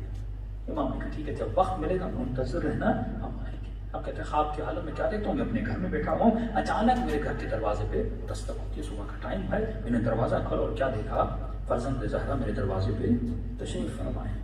میں نے بہت خوشی کے عالم میں مولا کو گھر بلایا, کرسی لگا, امام کو گھر, امام پانی پیئیں گے, کھانا کھائیں گے. مولا آپ کے لیے کیا منگواؤں؟ امام خاموشی سے بیٹھے ہیں اور ایک مرتبہ میرے گھر کے سارے سامان کو دیکھنے لگے کہ مؤذن تیری تنخواہ کتنی ہے؟ اب ایک مؤذن کی کیا تنخواہ ہوتی ہے؟ کہ مولا اتنی ہے. امام نے کہا اتنی سی تنخواہ میں تم نے اتنا بڑا گھر کیسے بنایا؟ لوگوں کو علی سے دشمنی نہیں تھی, علی کے عدل سے دشمنی تھی. اکاؤنٹیبلٹی خود لایا زبیر نے, خود مولا کو, طلحہ نے خود مولا کو لایا. اتنی زبردستی کہ مولا نہیں آنا چاہ رہے, لیکن فرمایا علی نہیں آؤ گے تجھے قتل کر دیں گے. اس مولا کو منبر پر بٹھانے کے بعد اسی مولا کے لیے جنگ جمل کو رچایا جاتا ہے. کیوں؟ کیونکہ مولا کا عدل سخت تھا. بھائی مانگنے جاتا ہے, مولا ہاتھ پہ گرم لوہا رکھ دیتے ہیں. جب مانگنے جاتے ہیں مولا کو جو بیت المال کا دیا ہے اس کو بجھا دیتے اور اپنے پیسوں والے دیے کو جلا دیتے ہیں. اپنوں کے ساتھ امام فرماتے ہیں اگر کسی کے گھر میں یتیموں کا مال علی تمہارے شکم سے بھی وہ مال باہر نکالے گا, میں وہ عدل کروں گا جو عدل رسول تھا. اس عدل پہ تمہیں عادت ہوگی. یعنی جتنی حکومتیں گزری اس میں عدل نہیں تھا. امام فرماتے ہیں یہ تاریخ کے اوراق کو اگر پڑھا جائے کہ زبیر کے پاس کتنی دولت تھی جب اسلام آیا تھا, اور ان 3 خلافتوں میں زبیر کے پاس کتنی دولت تھی. جن کے پاس بدن پر پہننے کے لیے کپڑے نہیں تھے, لیکن ان 3 خلافتوں میں جب زبیر دنیا سے چلا جاتا ہے لاکھوں کے تعداد میں سونے اور سکے اور درہم اس کے گھر میں نہیں ہوتے. ایک گھر مصر میں, ایک گھر مدینے میں, ایک گھر شام میں. اتنا پیسہ زبیر کے پاس کہاں سے آیا؟ انہوں نے بیت المال سکھایا تھا, اپنوں کو نوازا تھا, اپنوں کے پیسے دیے تھے. اسپیشلی آخری خلافت میں, عثمان کی خلافت میں اتنے پیسے کو بانٹا گیا تھا کہ اپنوں کو نوازا گیا تھا. جب خلافت علی کی عدالتوں سے برداشت, اس لیے میں کہتا ہوں مجھے خلافت پر نہیں لاؤ. اور آپ کیا سمجھتے امام کا ظہور ہوگا تو مولا کیسی عدالت کریں گے؟ مولا یہ کہیں گے یہ میرا ہے لہذا میں. اکاؤنٹیبلٹی آف امام زمانہ بہت سخت ہے, اس لیے فرمایا حاسبو, حساب کر اس سے پہلے کہ ہم آ کر تمہارا حساب کریں. کچے سے امام نے میرے گھر کے سامان کو دیکھا, کہا اے مؤذن تیری کمائی کی اتنی, ایک بندے کی تنخواہ 20,000 ہو اور 20 لاکھ کی گاڑی کھڑی ہو تو لوگ تو سوال کریں گے, دنیا عزت کرے گی گاڑی ہے. امام زمانہ پوچھیں گے کہ تم نے کس مال سے یہ خریدا ہے, حلال کا تھا, حرام کا تھا, غصبی تھا, بھائی کا تھا, بہن کا حق مارا تھا, کس کا تم نے حق مارا تھا؟ امام تو پوچھیں گے نا. یہاں پہ دنیا 70 سال گزر جائے گی, لیکن جیسے بدن سے روح نکلتی ہے تو سوال کیا جاتا ہے کہ شرمندگی سے امام کو کیا جھوٹ بولتا ہے. میں نے کہا مولا ادھر ادھر سے. امام نے کہا حرام کی کمائی ہے, کوئی بات نہیں, تم نے کمایا ہے, غفلت میں تھے, ہم رعایت دیتے ہیں. حرام کی کمائی ہے, اللہ کی ہمیں خیرات کرتے ہیں. میں نے کہا مولا آپ کی جان قربان, گھر کا سامان کیا ہے؟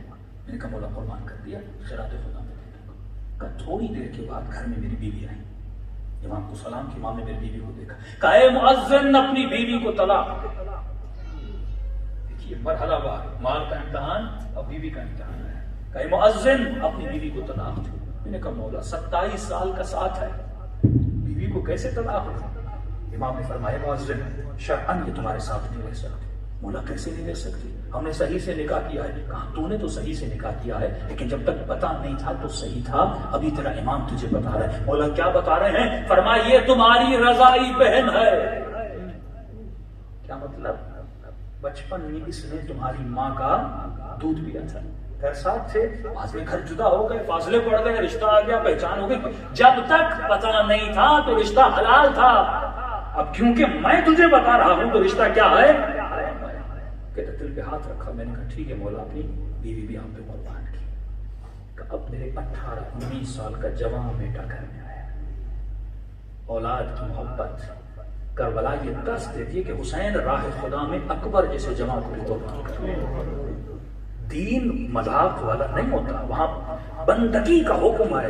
یہاں تجھے قربان کرنا، سیکریفائی جب تک نہیں کرو گے تب تک تجھے رتبہ، تب تک تجھے مقام. ابراہیم قرآن بھی پڑھیے، یہ کتاب انسان کے درس کے لیے. 80 سال کے بوڑھے جناب ابراہیم، 80-90 سال کے، اتنے سالوں کے بعد اللہ بیٹا دیتا ہے. کبھی سوچا بیٹا دینے کے بعد فوراً کہتا ہے ایسی زمین پہ چلے جاؤں جس میں نہ پانی نہ زراعت کچھ بھی نہیں، بیوی کو چھوڑ کے آ جاؤ. کوئی کرے گا؟ اللہ پھر تم نے بیٹا کیوں دیا؟ تو مجھے وہاں بھیج رہے. پھر اس زمین میں چھوڑ کے اکیلے چھوڑ کے چلے آتے ہیں. پھر 13-14 سال کے بعد اللہ کہتا ہے اب جاؤ ملنے اپنے بیٹے کے ساتھ. پھر جب ملنے جاتے ہیں، یعنی 14-15 سال کے بعد ایک بندہ بیٹے کی دوری کے بعد بیٹے سے ملے، جمع بیٹا ابھی ملے ہی ہیں، بیٹے کی محبت، بیٹے کی الفت دل میں گئی. پھر خواب آتے اسی بیٹے کو ذبح کر. کیوں؟ کیونکہ نسل اسماعیل سے علی کو پیدا ہونا ہے. نسل اسماعیل سے 14 معصوموں کو ان کے جین پیوریفائی. اللہ بتاتا ہے اس جین سے ایسی نسل پیدا ہوتی ہے. اگر اسماعیل کی قربانی نہ ہوتی تو کربلا کا فلسفہ سمجھ میں نہ آتا. سیکریفائی، وہ نبی جس نے زندگی میں ایک گناہ نہیں کیا اس سے بھی اللہ سیکریفائی مانگ رہا ہے، اس سے بھی اللہ امتحان مانگ رہا ہے. کہ مؤذن جیسے جوان بیٹا کرنے آیا، کہ مولا یہ میرا بیٹا. امام نے کہا میں تمہارے بیٹے کو سزا سناتا ہوں. کہ مؤذن تم نے بیٹے کی تربیت نہیں کی، اولاد کی تربیت نہیں کی. تمہارا بیٹا ابھی ابھی شراب پی کے آ رہا ہے، زنا کر کے آ رہا ہے، اور ایسی زنا جس کی سزائے موت ہے.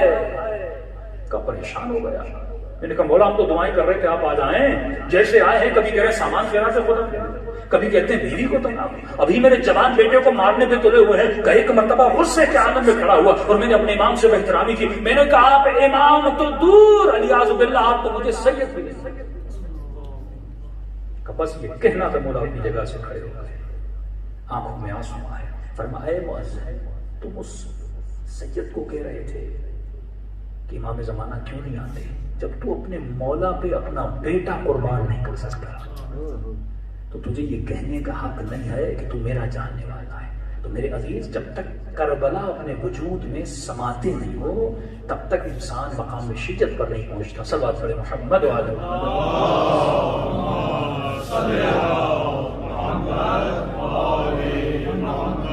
غالباً آج کوشچن اور آنسر کا سیکشن بھی تھا. ہاں تو اگر کسی کچھ سوالات ہیں ریلیٹڈ ٹو دا ٹاپک ہاں پوچھ لیں، اس کے بعد میں 10-15 منٹ مسائل پہ چلے جائیں. صلوات پڑھے محمد وعلی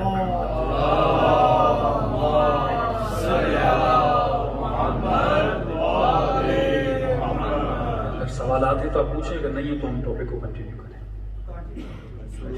چلیے صلوات پڑھے محمد وعلی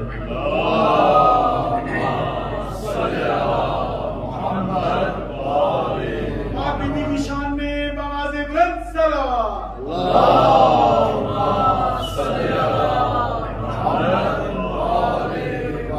وعجل فرجهم. دیکھیے یہ زندگی جو ہماری گزر رہی ہے، بعض لوگ کہتے ہیں کہ یہ کشتی کی مانند ہے، اسے چلنے دو جیسے چل رہی ہے.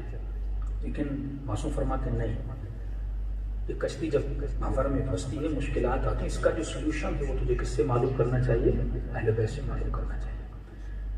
یہ ہماری بھول ہے کہ ہم یہ سمجھے کہ شیطان اور شیطانی طاقتیں خاموش بیٹھی. فرمایا نہیں، انہوں نے بڑے پلانس کیے تمہارے لیے اس پوری دنیا میں. کہ آج بھی مسجد الاقصی پہ حملہ ہوا اور دنیا کی واحد قوم ہے مکتب تشیع کہ ہم عاشورہ کے دن اپنے دکان اپنا بزنس بند کرتے ہیں. کیوں بند کرتے ہیں؟ کیونکہ کسی مظلوم کے لیے ہم آواز کو بلند کرتے ہیں. دنیا کی کوئی قوم نہیں کرتی کہ اپنا بزنس بند کر دے. صرف یہ ایک درس ہمیں امام حسین نے دیا کہ مظلوم کوئی بھی ہو، وہ چاہے اپنا ہو وہ چاہے غیر ہو، کوئی بھی ہو. قرآن مسائل پڑھتا ہے پروردگار عالم پہ. ای ذنب قتلت، یہ کون تھے جو اپنی بیٹیوں کو دفن کرتے تھے؟ مومن تو نہیں تھے نا، مشرک تھے. اللہ مشرک کی بیٹیوں کا مسائل پڑھ رہا ہے قرآن مجید میں کہ قیامت میں یہ پوچھوں گا کہ مشرکوں کی بیٹیاں بھی اگر مری ہیں تو پھر ای ذنب، کس گناہ کی سزا ان کو دی ہے. تو اگر آج ظلم کرنے والی طاقتوں کو یہ پتا ہوتا نا کہ دنیا کے جتنے بھی وزراء ہیں، پریزیڈنٹ ہیں یا پرائم منسٹر ہیں، ہمارے خلاف آواز اٹھائیں تو امریکہ کبھی بھی ظلم نہ کرتے. جب انہیں یقین ہو جاتا ہے بھائی کوئی آواز نہیں اٹھے گی تب وہ کیا کرتے ہیں؟ ظلم کرتے ہیں. اس لیے امام نے فرمایا کہ تم دشمن کے دلوں میں ایک رعب اور وحشت کو پیدا کرو. کہ اگر اسے کسی سے بھی ڈر نہ ہو لیکن اسے یہ ڈر ہو کہ اگر میں ظلم کروں گا تو کہیں نہ کہیں سے کسی نہ کسی علی والے کی آواز ضرور اٹھے گی. اور اگر آج کائنات میں کسی کی آواز اٹھتی ہے وہ علی والے کی اٹھتی ہے. آج صرف تھوڑا انٹروڈکشن دے رہا ہوں، انشاءاللہ ایک نیکسٹ مجلس جو آج شوال کو ہوگی اس میں اس کی میں تفصیل میں جاؤں گا. دیکھیے دشمن، ایک آپ کا دشمن ایسا ہے جو چاہتا ہے اس کا مذہب بچا رہے، اس کی تہذیب بچی رہے، مال اس کے پاس رہے، دولت اس کے پاس رہے، علم اس کے پاس رہے. باقی جتنی بھی دنیا کی قومیں ہیں ان کی تہذیب بھی تباہ کرنا چاہتا ہے، ان کو مفلسی میں ڈالنا چاہتا ہے. اس کے پاس ایک ہی چیز تھی جس کا نام تھا سائنس. اس نے سائنس کے ذریعے سے، اس علم کے ذریعے سے دولت بنائی. اب جب انسان کے پاس دولت آتی ہے، مثلا پاکستان سے ساؤتھ افریقہ، جب آپ کے پاس دولت آئی تو دولت اپنے خرچ کرنے کے راستے بناتی ہے، کیونکہ دولت اگر آتی ہے تو انسان کو خرچ کرنا ہے. جب آپ خرچ کرنے پر آئے تو اس نے آپ کو ایک تصور دیا جس کو کہتے ہیں لگژری لائف اسٹائل کا تصور. اس نے اسی ٹیکنالوجی بری نہیں ہے لیکن اس نے ٹیکنالوجی کو ذریعہ بنایا، ایسی چیزوں کا ذریعہ بنایا کہ جس پر آپ کو خریدنے پر مجبور کیا. مثلا آپ کے پاس دولت آئی اور اس کے پاس ٹیکنالوجی تھی، اس نے ٹیکنالوجی سے چیزوں کو بنایا. اب چیزوں کو بنانے کے بعد اس کو کمرشلائز کیا. مثلا اس نے گاڑی بنائی، اس نے جہاز بنایا، اس نے ٹوتھ پیسٹ بنایا، مختلف چیزیں بنائی. اب ان چیزوں کو خریدنے کے لیے آپ کو مجبور کیا اور اس کو کس کو استعمال کیا؟ اس کے لیے اس نے میڈیا کو استعمال کیا. یعنی اس کا پروپیگنڈا کس سے کیا؟ میڈیا سے. اس کی مثال ایسے اس نے مثلا ایک ٹوتھ پیسٹ بنایا، میڈیا کے ذریعے اس نے ٹوتھ پیسٹ کا اتنا پروپیگنڈا کیا، اتنا پروپیگنڈا کیا. اب آپ نے کہا اگر یہ ٹوتھ پیسٹ میں نہیں خریدوں گا تو آپ کو بیک ورڈ کہا جائے گا. یعنی اگر وہ چیز آپ کے گھر میں نہ ہو، وہ ضرورتوں کو ایجاد کرتا گیا، آپ کو ضرورتوں کے پیچھے لگاتا گیا.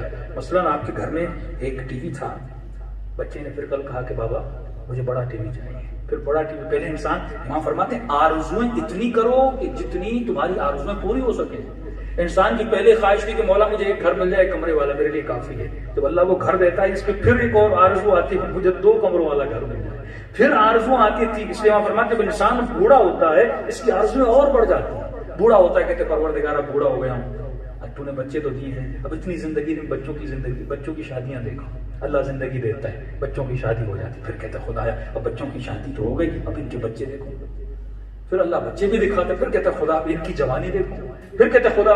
یعنی کبھی بھی آرزو انسان کی رکتی نہیں ہے.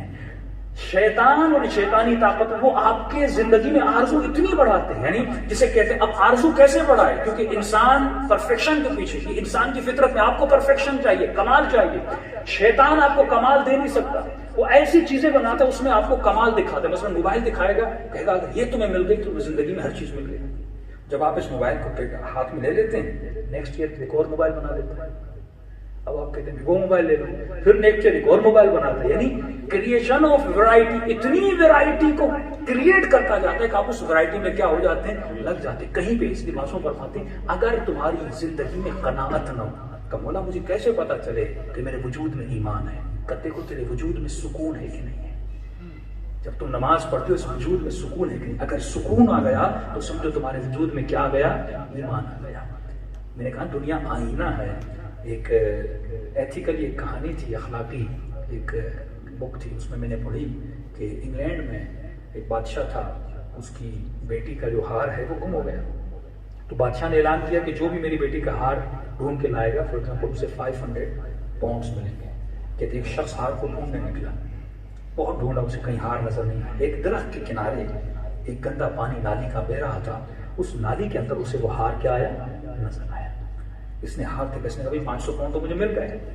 اب اس نے ایک لکڑی اٹھائی اور لکڑی سے ہار کو نکالنے کی کوشش کی، لیکن جتنی کوشش کرتا تھا ہار اس نالی سے نکل نہیں رہا تھا.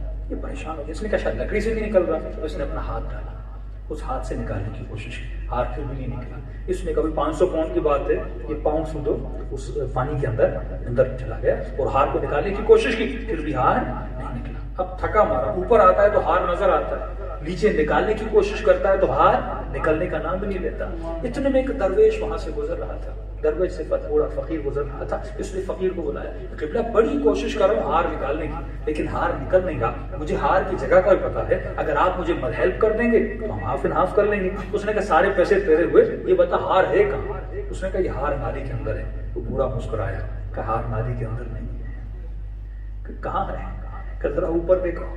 اس نے اوپر دیکھا تو جو ٹری تھا, درخت تھا, اس کے اوپر ہار لٹکا ہوا تھا. تو معصوم فرماتے ہیں انسانوں کی مثال ایسے ہے, حقیقت جنت ہے, یہ عکس کے پیچھے اپنے وجود کو نجس کر دیتے ہیں.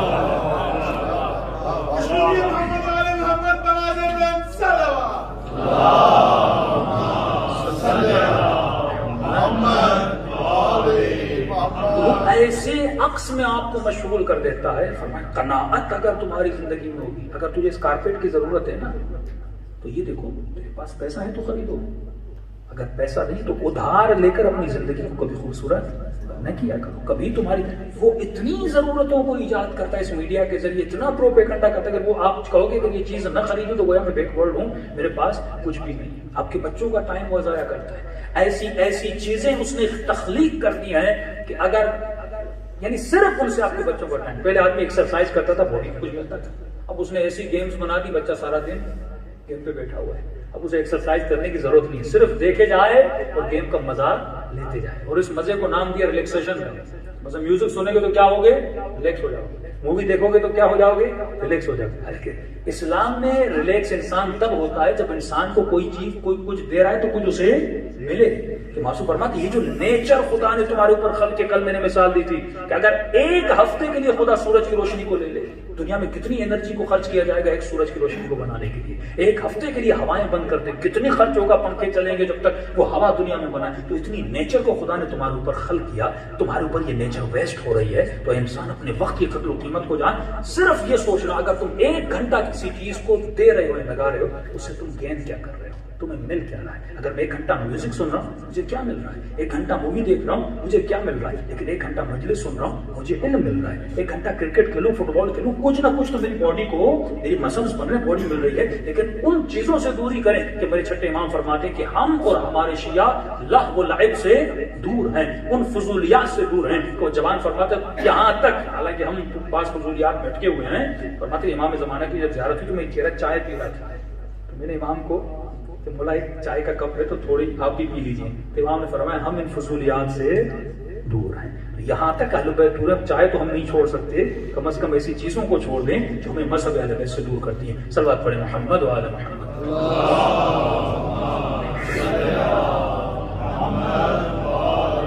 محمد عجل فیضان محترم, جتنی اہل بیت ہم سے محبت کرتے ہیں, فرمایا ماں سے زیادہ, باپ سے زیادہ, انا و علی ابا حاضر الامہ, میں اور علی اس امت کے 2 باپ ہیں. باپ جتنا بیٹے سے محبت کرتا ہے, اہل بیت اتنا آپ سے محبت کرتا ہے. زندگی کا سرمایہ انسان کا, فرمایا 3 کام زندگی میں کر کے جا. مولا فرماتے یا کوئی ایسی مسجد بنا کے جا کہ جب تو نہ ہو جب تک لوگ نماز پڑھتے رہیں تجھے ثواب ملتا رہے, یا ایسی کتاب لکھ کے جا جب تک لوگ پڑھتے رہیں تجھے ثواب ملتا رہے, یا ایسے بچے کی تربیت کر کے جا جب تک یہ بچی نماز پڑھے, یہ بچہ نیک رہے گا, ثواب تجھے ملتا رہے گا. میں یار لمبی زندگی نہیں ہے, کم عرصہ بھی گزار, لیکن ایسا گزار جو بابرکت عرصہ. جناب علی اصغر کی زندگی کتنی ہے, 6 مہینہ, لیکن کتنی بابرکت ہے, پوری دنیا کو کیا دے رہی ہے, ہدایت دے رہی ہے. میں یار یہ ہے تھوڑی سی بھی زندگی گزار, لیکن ایسی گزار جس پہ اہل بیت ناز کریں. میرے عزیز, آپ کے افریقہ کا ایک قافلہ تھا, خاتون کہتی میرے پاس اولاد نہیں تھی, اللہ نے بڑے عرصے کے بعد مجھے ایک بیٹا دیا. نیا نیا عراق آزاد ہوا تھا, غالباً 2003 اور 4 کا واقعہ ہے. کہتی ہم زیارت کے لیے گئے, آپ کو پتہ شروع میں چیک پوسٹ بہت زیادہ ہوتی تھی. کہتی ہم نجف جا رہے تھے تو ایک چیک پوسٹ, دوسرا چیک پوسٹ, تھک گئے. لاسٹ چیک پوسٹ انہوں نے کہا پاسپورٹ دکھائیے. تو میں نے کہا بچے سو رہے ہیں, اگر آپ کہیں تو ہم صرف پاسپورٹ لیں. انہوں نے کہا ٹھیک ہے, آپ اپنی بیٹا جو بچہ پیچھے سو رہا تھا اس کو سونے دیں, ہم صرف پاسپورٹ لے کر ہم ان کے پاسپورٹ کو چیک کریں. کہتی گئی, میں نے پاسپورٹ کو چیک کروایا, گاڑی نجف پہنچی, ہوٹل بک کروایا. اب جب گاڑی سے اترنا چاہا تو میں نے دیکھا بیٹا سو رہا ہے, تو بیٹے کو اٹھانا چاہ, لیکن یہ اٹھ نہیں رہا. 2 بار 3 بار نہیں اٹھا, پانی مارا نہیں اٹھا, پریشان ہوئے. فوراً اس بیٹے کو اٹھایا اور بھاگے ہاسپٹل گئے. ڈاکٹر نے چیک کیا, کبھی تو کب کا مر چکا ہے. کہ امتحان الہی, کتنے پریشان ہو, کیا مطلب مر چکا؟ ٹھیک ٹھاک بیٹا جس کو میں وہاں سے لے کر آئی ہوں, مولا علی کی زیارت کے لیے آئی اور راستے مر گیا. میں یقین, ڈاکٹر نے کہا مر چکا ہے, باڈی بالکل ٹھنڈی ہو چکی ہے, تو کب کی اس کی روح نکل چکی ہے. ماں کہتی بہت روئی بہت روئی. بچے کو جا کے دفن کر دیا. اب اس خاتون جس کا بیٹا مر گیا، اس کی ماں کہتی میں نے بیٹی ہوٹل میں بیٹھ کے رو رہی ہے. میں نے کہا بیٹی من ہلکا کرنا ہے تو چلو مولا کی روز وہاں جا کے گریا کرو. تو کبھی کبھی انسان پہ مصیبت آتی ہے تو معصومین سے بھی بے ادبی کرتا ہے کہ میں علی کے پاس نہیں جاؤں گی، میں یہاں کچھ مانگنے آئی تھی، اوپر سے اہل بیت نے ایک ہی بیٹا تھا وہ بھی لے لیا. اور یہاں تک بول دیا اے کاش میں نجف آتی ہی نہ، اے کاش میں کربلا آتی ہی نہ. چھٹے امام کا بیٹا جناب اسماعیل، لوگ آتے مولا اسماعیل بیمار ہے، ایک حکیم آ رہا ہے، دوسرا حکیم آ رہا ہے. شخص کہتا ہے جب امام سے ملنے گیا تو اچانک امام نے دروازہ کھولا کہ چہرے پہ اطمینان تھا. میں نے کہا میں یہ سمجھا کہ مولا کا چہرہ مطمئن ہے، پہلے جب بھی آتا تو امام پریشان تھے، اب آیا تو مولا کا چہرہ مطمئن. میں نے کہا مولا بیٹا ٹھیک ہو گیا؟ امام نے کہا انا للہ و انا الیہ راجعون. میں نے کہا مولا جب بیٹا بیمار تھا پریشان تھے، بیٹا مر گیا مطمئن ہے. امام فرماتے جب تک بیمار تھا اللہ کی امانت تھی، اس کا خیال کرنا میری ذمہ داری تھی، لیکن جب وہ امانت کو واپس لیتا میں کون ہوں اعتراض کرنے والا؟ یہ اولاد اس کی امانت ہے. یہ کیریکٹر تھا امام کا. یہ خاتون کہتی ہے مولا نے مجھ سے بیٹا لے لیا، میں تو لینے آئی تھی انہوں نے اوپر سے لے لیا. ماں نے بڑا اصرار کیا لیکن کہتے مولا علی کی زیارت میں نہیں گئے. کہتے ہیں قافلہ پہنچا کربلا، ماں نے کہا علی کی زیارت کے لیے نہیں گئے، چلو امام حسین کی زیارت کے لیے جاؤ. اور انہوں نے تو وہیں جا کے رو کہ میں کسی بھی معصوم کی زیارت کو نہیں جاؤں گی. میں یہاں لوگ لینے آتے ہیں اور انہوں نے مجھ سے چھین لیا میرا بیٹا. اتنے سالوں کے بعد مجھے بیٹا ملا. اب ماں کہتی ہے آخری 1-2 دن بچے. بیٹی کو سمجھایا سلجھایا. میں نے کہا دیکھو علی سے ناراض ہوں، حسین سے ناراض ہوں، اگر ناراض بھی ہو شکایت بھی ہے تو ان سے خود جا کے کرو نا، ہوٹل میں کیوں بیٹھی ہو؟ تو میں نے کہا چلو حضرت عباس کے روزے پہ چلو، شکایت ہے تجھے لڑنا ہے، جو بھی کرنا ہے مجھ سے کیوں لڑ رہی ہو؟ ہوٹل میں بیٹھ کے لوگوں سے کیوں باتیں کر رہی ہو؟ جو کچھ تجھے کرنا ہے جاؤ اہل بیت سے سامنے باتیں کرو. بیٹی کو راضی کیا، حضرت عباس رمضان کے حرم میں لے کر آئے.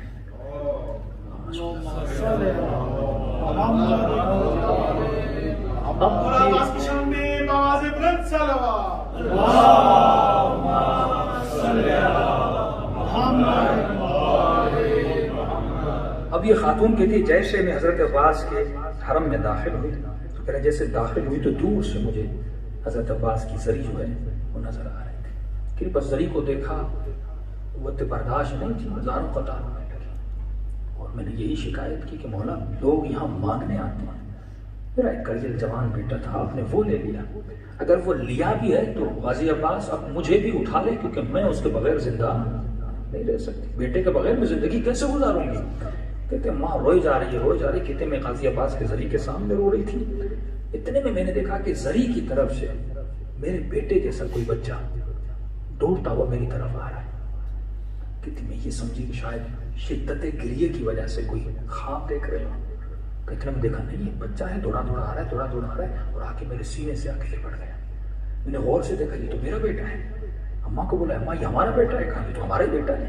کو پریشان ہو گئی، جس کو دفن کر کے آیا ہے وہ دوڑا ماں کی گود میں بیٹھا ہوا ہے. بیٹے کو پوچھا میرے لال تو کہاں تھا؟ تیری ماں اتنے دنوں سے تیرے لیے رو رہی تھی. کہا ماں آپ گاڑی میں سلا کے گئے تھے، اچانک میں نے آنکھیں کھولی تو میں نے خود کو لوگوں کے درمیان پایا. میں نے آپ کو بلایا، دادی کو بلایا، جس کو بلایا کوئی مجھے نہیں ملا. کب پھر میرے لال کا اتنے اماں دور سے ایک گھوڑے سوار میرے قریب آئے، اس کے ساتھ ایک جوان نورانی چہرہ تھا، وہ شخص ساتھ تھا. اور اس نے کہا میرے لال کس کو ڈھونڈ رہے ہو؟ میں نے کہا امی مجھے نہیں مل رہی، دادی اماں گم ہو گئی ہیں. کہا جاؤ میرے لال میرے ساتھ بیٹھو، میں تجھے تمہاری امی تک لے کر جاتا. کما اس جوان نے مجھے اٹھایا اور گھوڑے سوار کے پیچھے بٹھایا. کما میں نے اپنے دونوں بازو اس گھوڑے سوار کی کمر میں ڈال دیے کہ جیسے ڈالے میں نے کسی گرمی کا احساس کیا. تو میں نے کہا گھوڑے سوار یہ گرمی کیسی ہے؟ آواز دے کر کہا یہ میرا خون ہے جو کربلا میں بہا تھا. کہ میں نے محسوس کیا میں گھوڑے سوار آپ کے بازو مجھے نظر نہیں آ رہے کہ میرے بازو کربلا میں کٹ چکے ہیں. کہ ایک مرتبہ مجھے زری کے کنارے لایا اور اماں انہوں نے کہا کہ یہاں پہ انتظار کرو، بس ابھی تمہاری امی آنے والی ہیں. کہ جب ماں ملے نا تو عباس کی طرف سے اپنی اماں کو یہ جملہ کہنا، یہ ہر شیعہ کے لیے آئے. کون سا جملہ؟ حضرت عباس نے فرمایا اے ہمارے شیعوں چھوٹی چھوٹی باتوں کے لیے کبھی ہم سے ناراض نہ ہو. ہم اہل بیت ہر شے برداشت کر سکتے ہیں لیکن غلطہ چاہنے والوں کی ناراضگی کبھی برداشت نہیں کر سکتے. تو عزیز اللقب ہی باب الحوائج ہے، حاجتوں کو قبول کرنے والا دروازہ. تو خدا را تمسک رہے، توسل رہے اہل بیت سے. ہمارے استاد اخلاق فرماتے ہیں، اہل بیت فرماتے ہیں چھوٹی چھوٹی چیزیں بھی ہم سے مانگا کرو. چھوٹی چھوٹی چیزیں، جوان راستے پہ کھڑا ہے، گاڑی نہیں مل رہی، وہاں پر بھی کہا کرو یا صاحب زمان ادرکنی، مولا میری مدد فرما. لمحے لمحے میں جب ان سے تمسک رہے گا تو زندگی ایسی ہی بن جائے گی جیسی اہل بیت چاہتے ہیں. دلوں کو کربلا لے جائیں اور سلام کریں ہستیوں پر کہ جن کی وجہ سے ہم اس دنیا میں آئے. خلقت ہدف کائنات وجود اہل بیت. السلام علی الحسین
میرا سلام ہو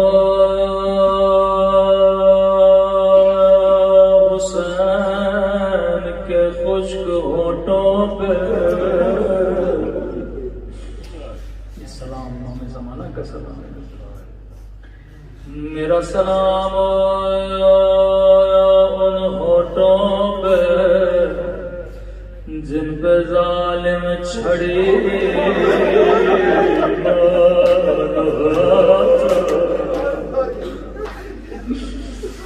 اللہ. یہ منظر کسی بیٹی کو نہ دکھائے. فرمایا پانی پہ نگاہ پڑتی میرے چوتھے امام زارو قطار روتے. گوشت پہ نگاہ پڑتی زارو قطار روتے. پوچھنے والے نے کہا مولا شہادت تو آپ کا ورثہ ہے، اتنا کیوں روتے ہیں؟ فرمایا علی اکبر کے سینے میں برچھی لگنا میرا ورثہ تھا. جزا عباس کے بازوؤں کا کٹنا میرا ورثہ تھا. لیکن اے پوچھنے والے تو نے انصاف نہ کیا. کیا ماں بہنوں کی چادر یہ بھی سجاد کا ورثہ تھا.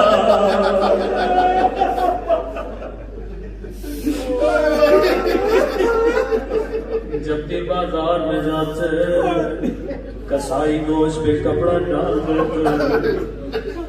ایک دن کسائی کپڑا ڈالنا بھول گئے. سید سجاد کی نگاہ پڑی، رو کر کہنے لگے کسائی بتا تو نے حیوان کو پانی پلایا یا نہیں؟ مولا میں مسلمان ہوں، حیوان کو پانی پلاتا ہوں. رو کر کہنے لگے ہائے میرا علی اصغر میرا پیاسا بابا. قصائی بیزار و قطار رونے لگا. دوسرا سوال کیا قصائی یہ بتا جب تو نے حیوان کو ذبح کیا کیا چھری کو تیز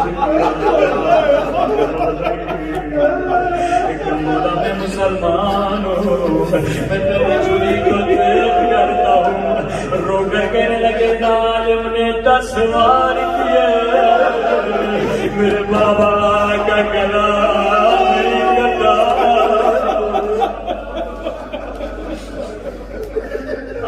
سوال نے پورے بازار کو رلا دیا. قصائی بتا جب تو حیوان کو ذبح کر رہا تھا کوئی اور حیوان تو نہیں تھا. مولا مجھے معلوم ہے کبھی حیوان کو حیوان کے سامنے ذبح نہیں کرتے. وہ میرے امام سجاد زمین پہ بیٹھے رو کر کہنے لگے ہائے میری مٹھی صاحبہ 70 قدموں سے دیکھ رہی حسین کے سینے پہ سوار.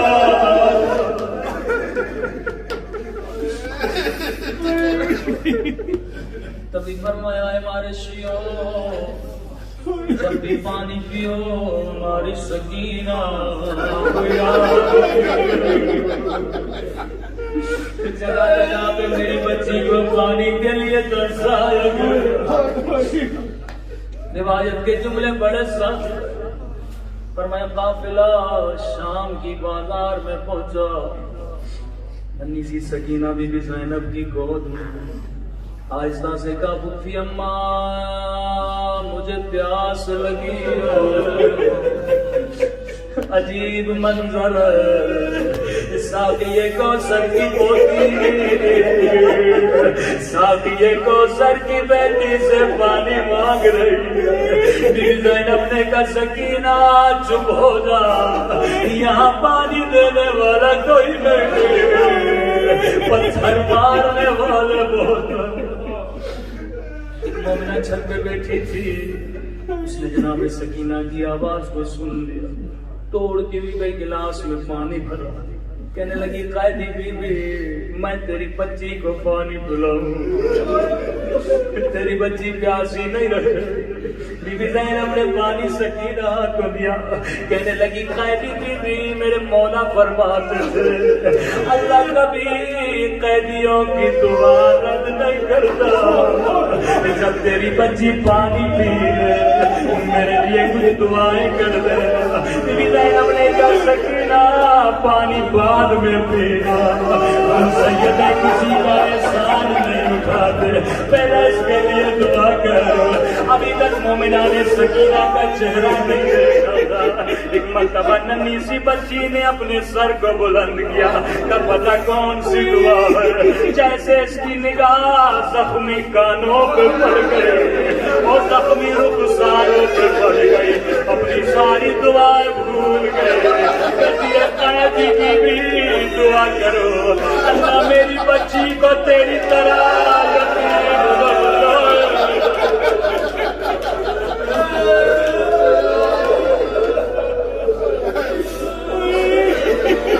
سکینہ نے دعا کے لیے ہاتھوں کو بلند کیا. رو کر کہنے لگی اے خدا کسی بچی کو او میری طرح یتیم نہ بنا.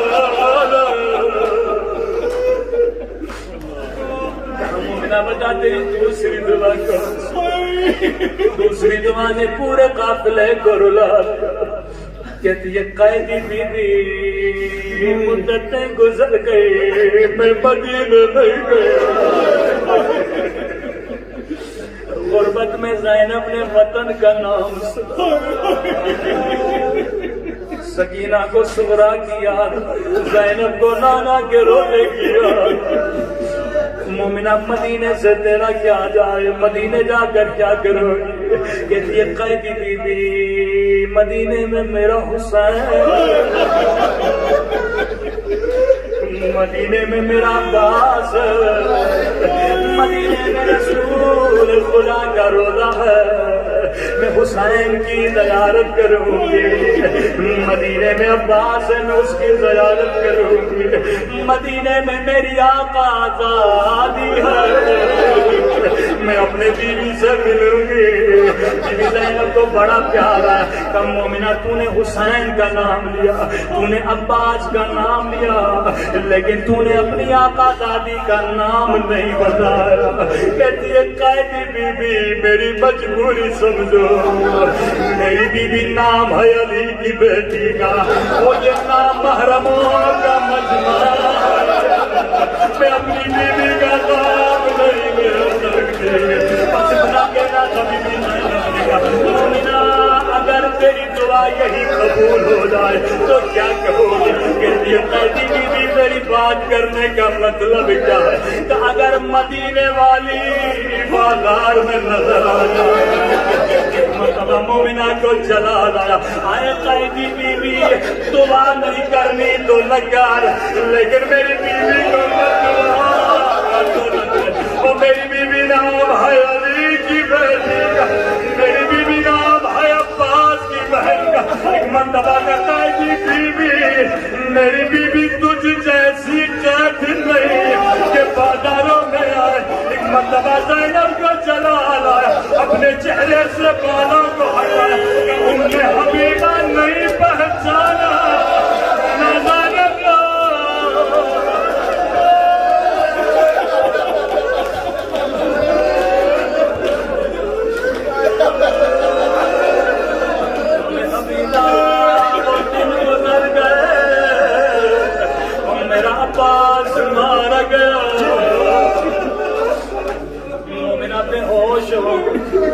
جب ہوش میں آئی پہلا سوال کیا بیوی میرا حسین کہاں؟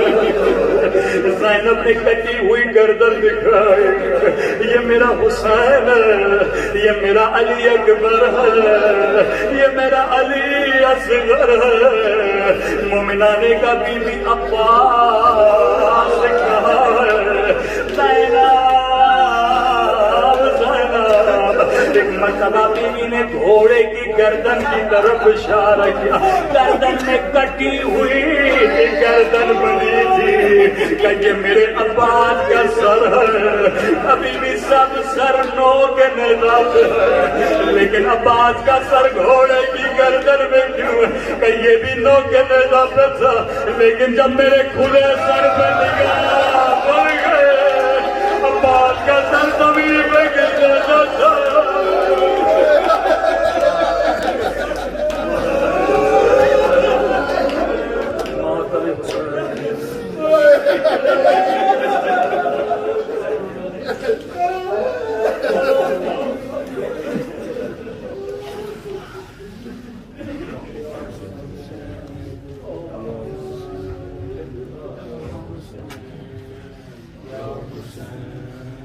Ya Hüseyin, Ya Hüseyin, Ya Hüseyin.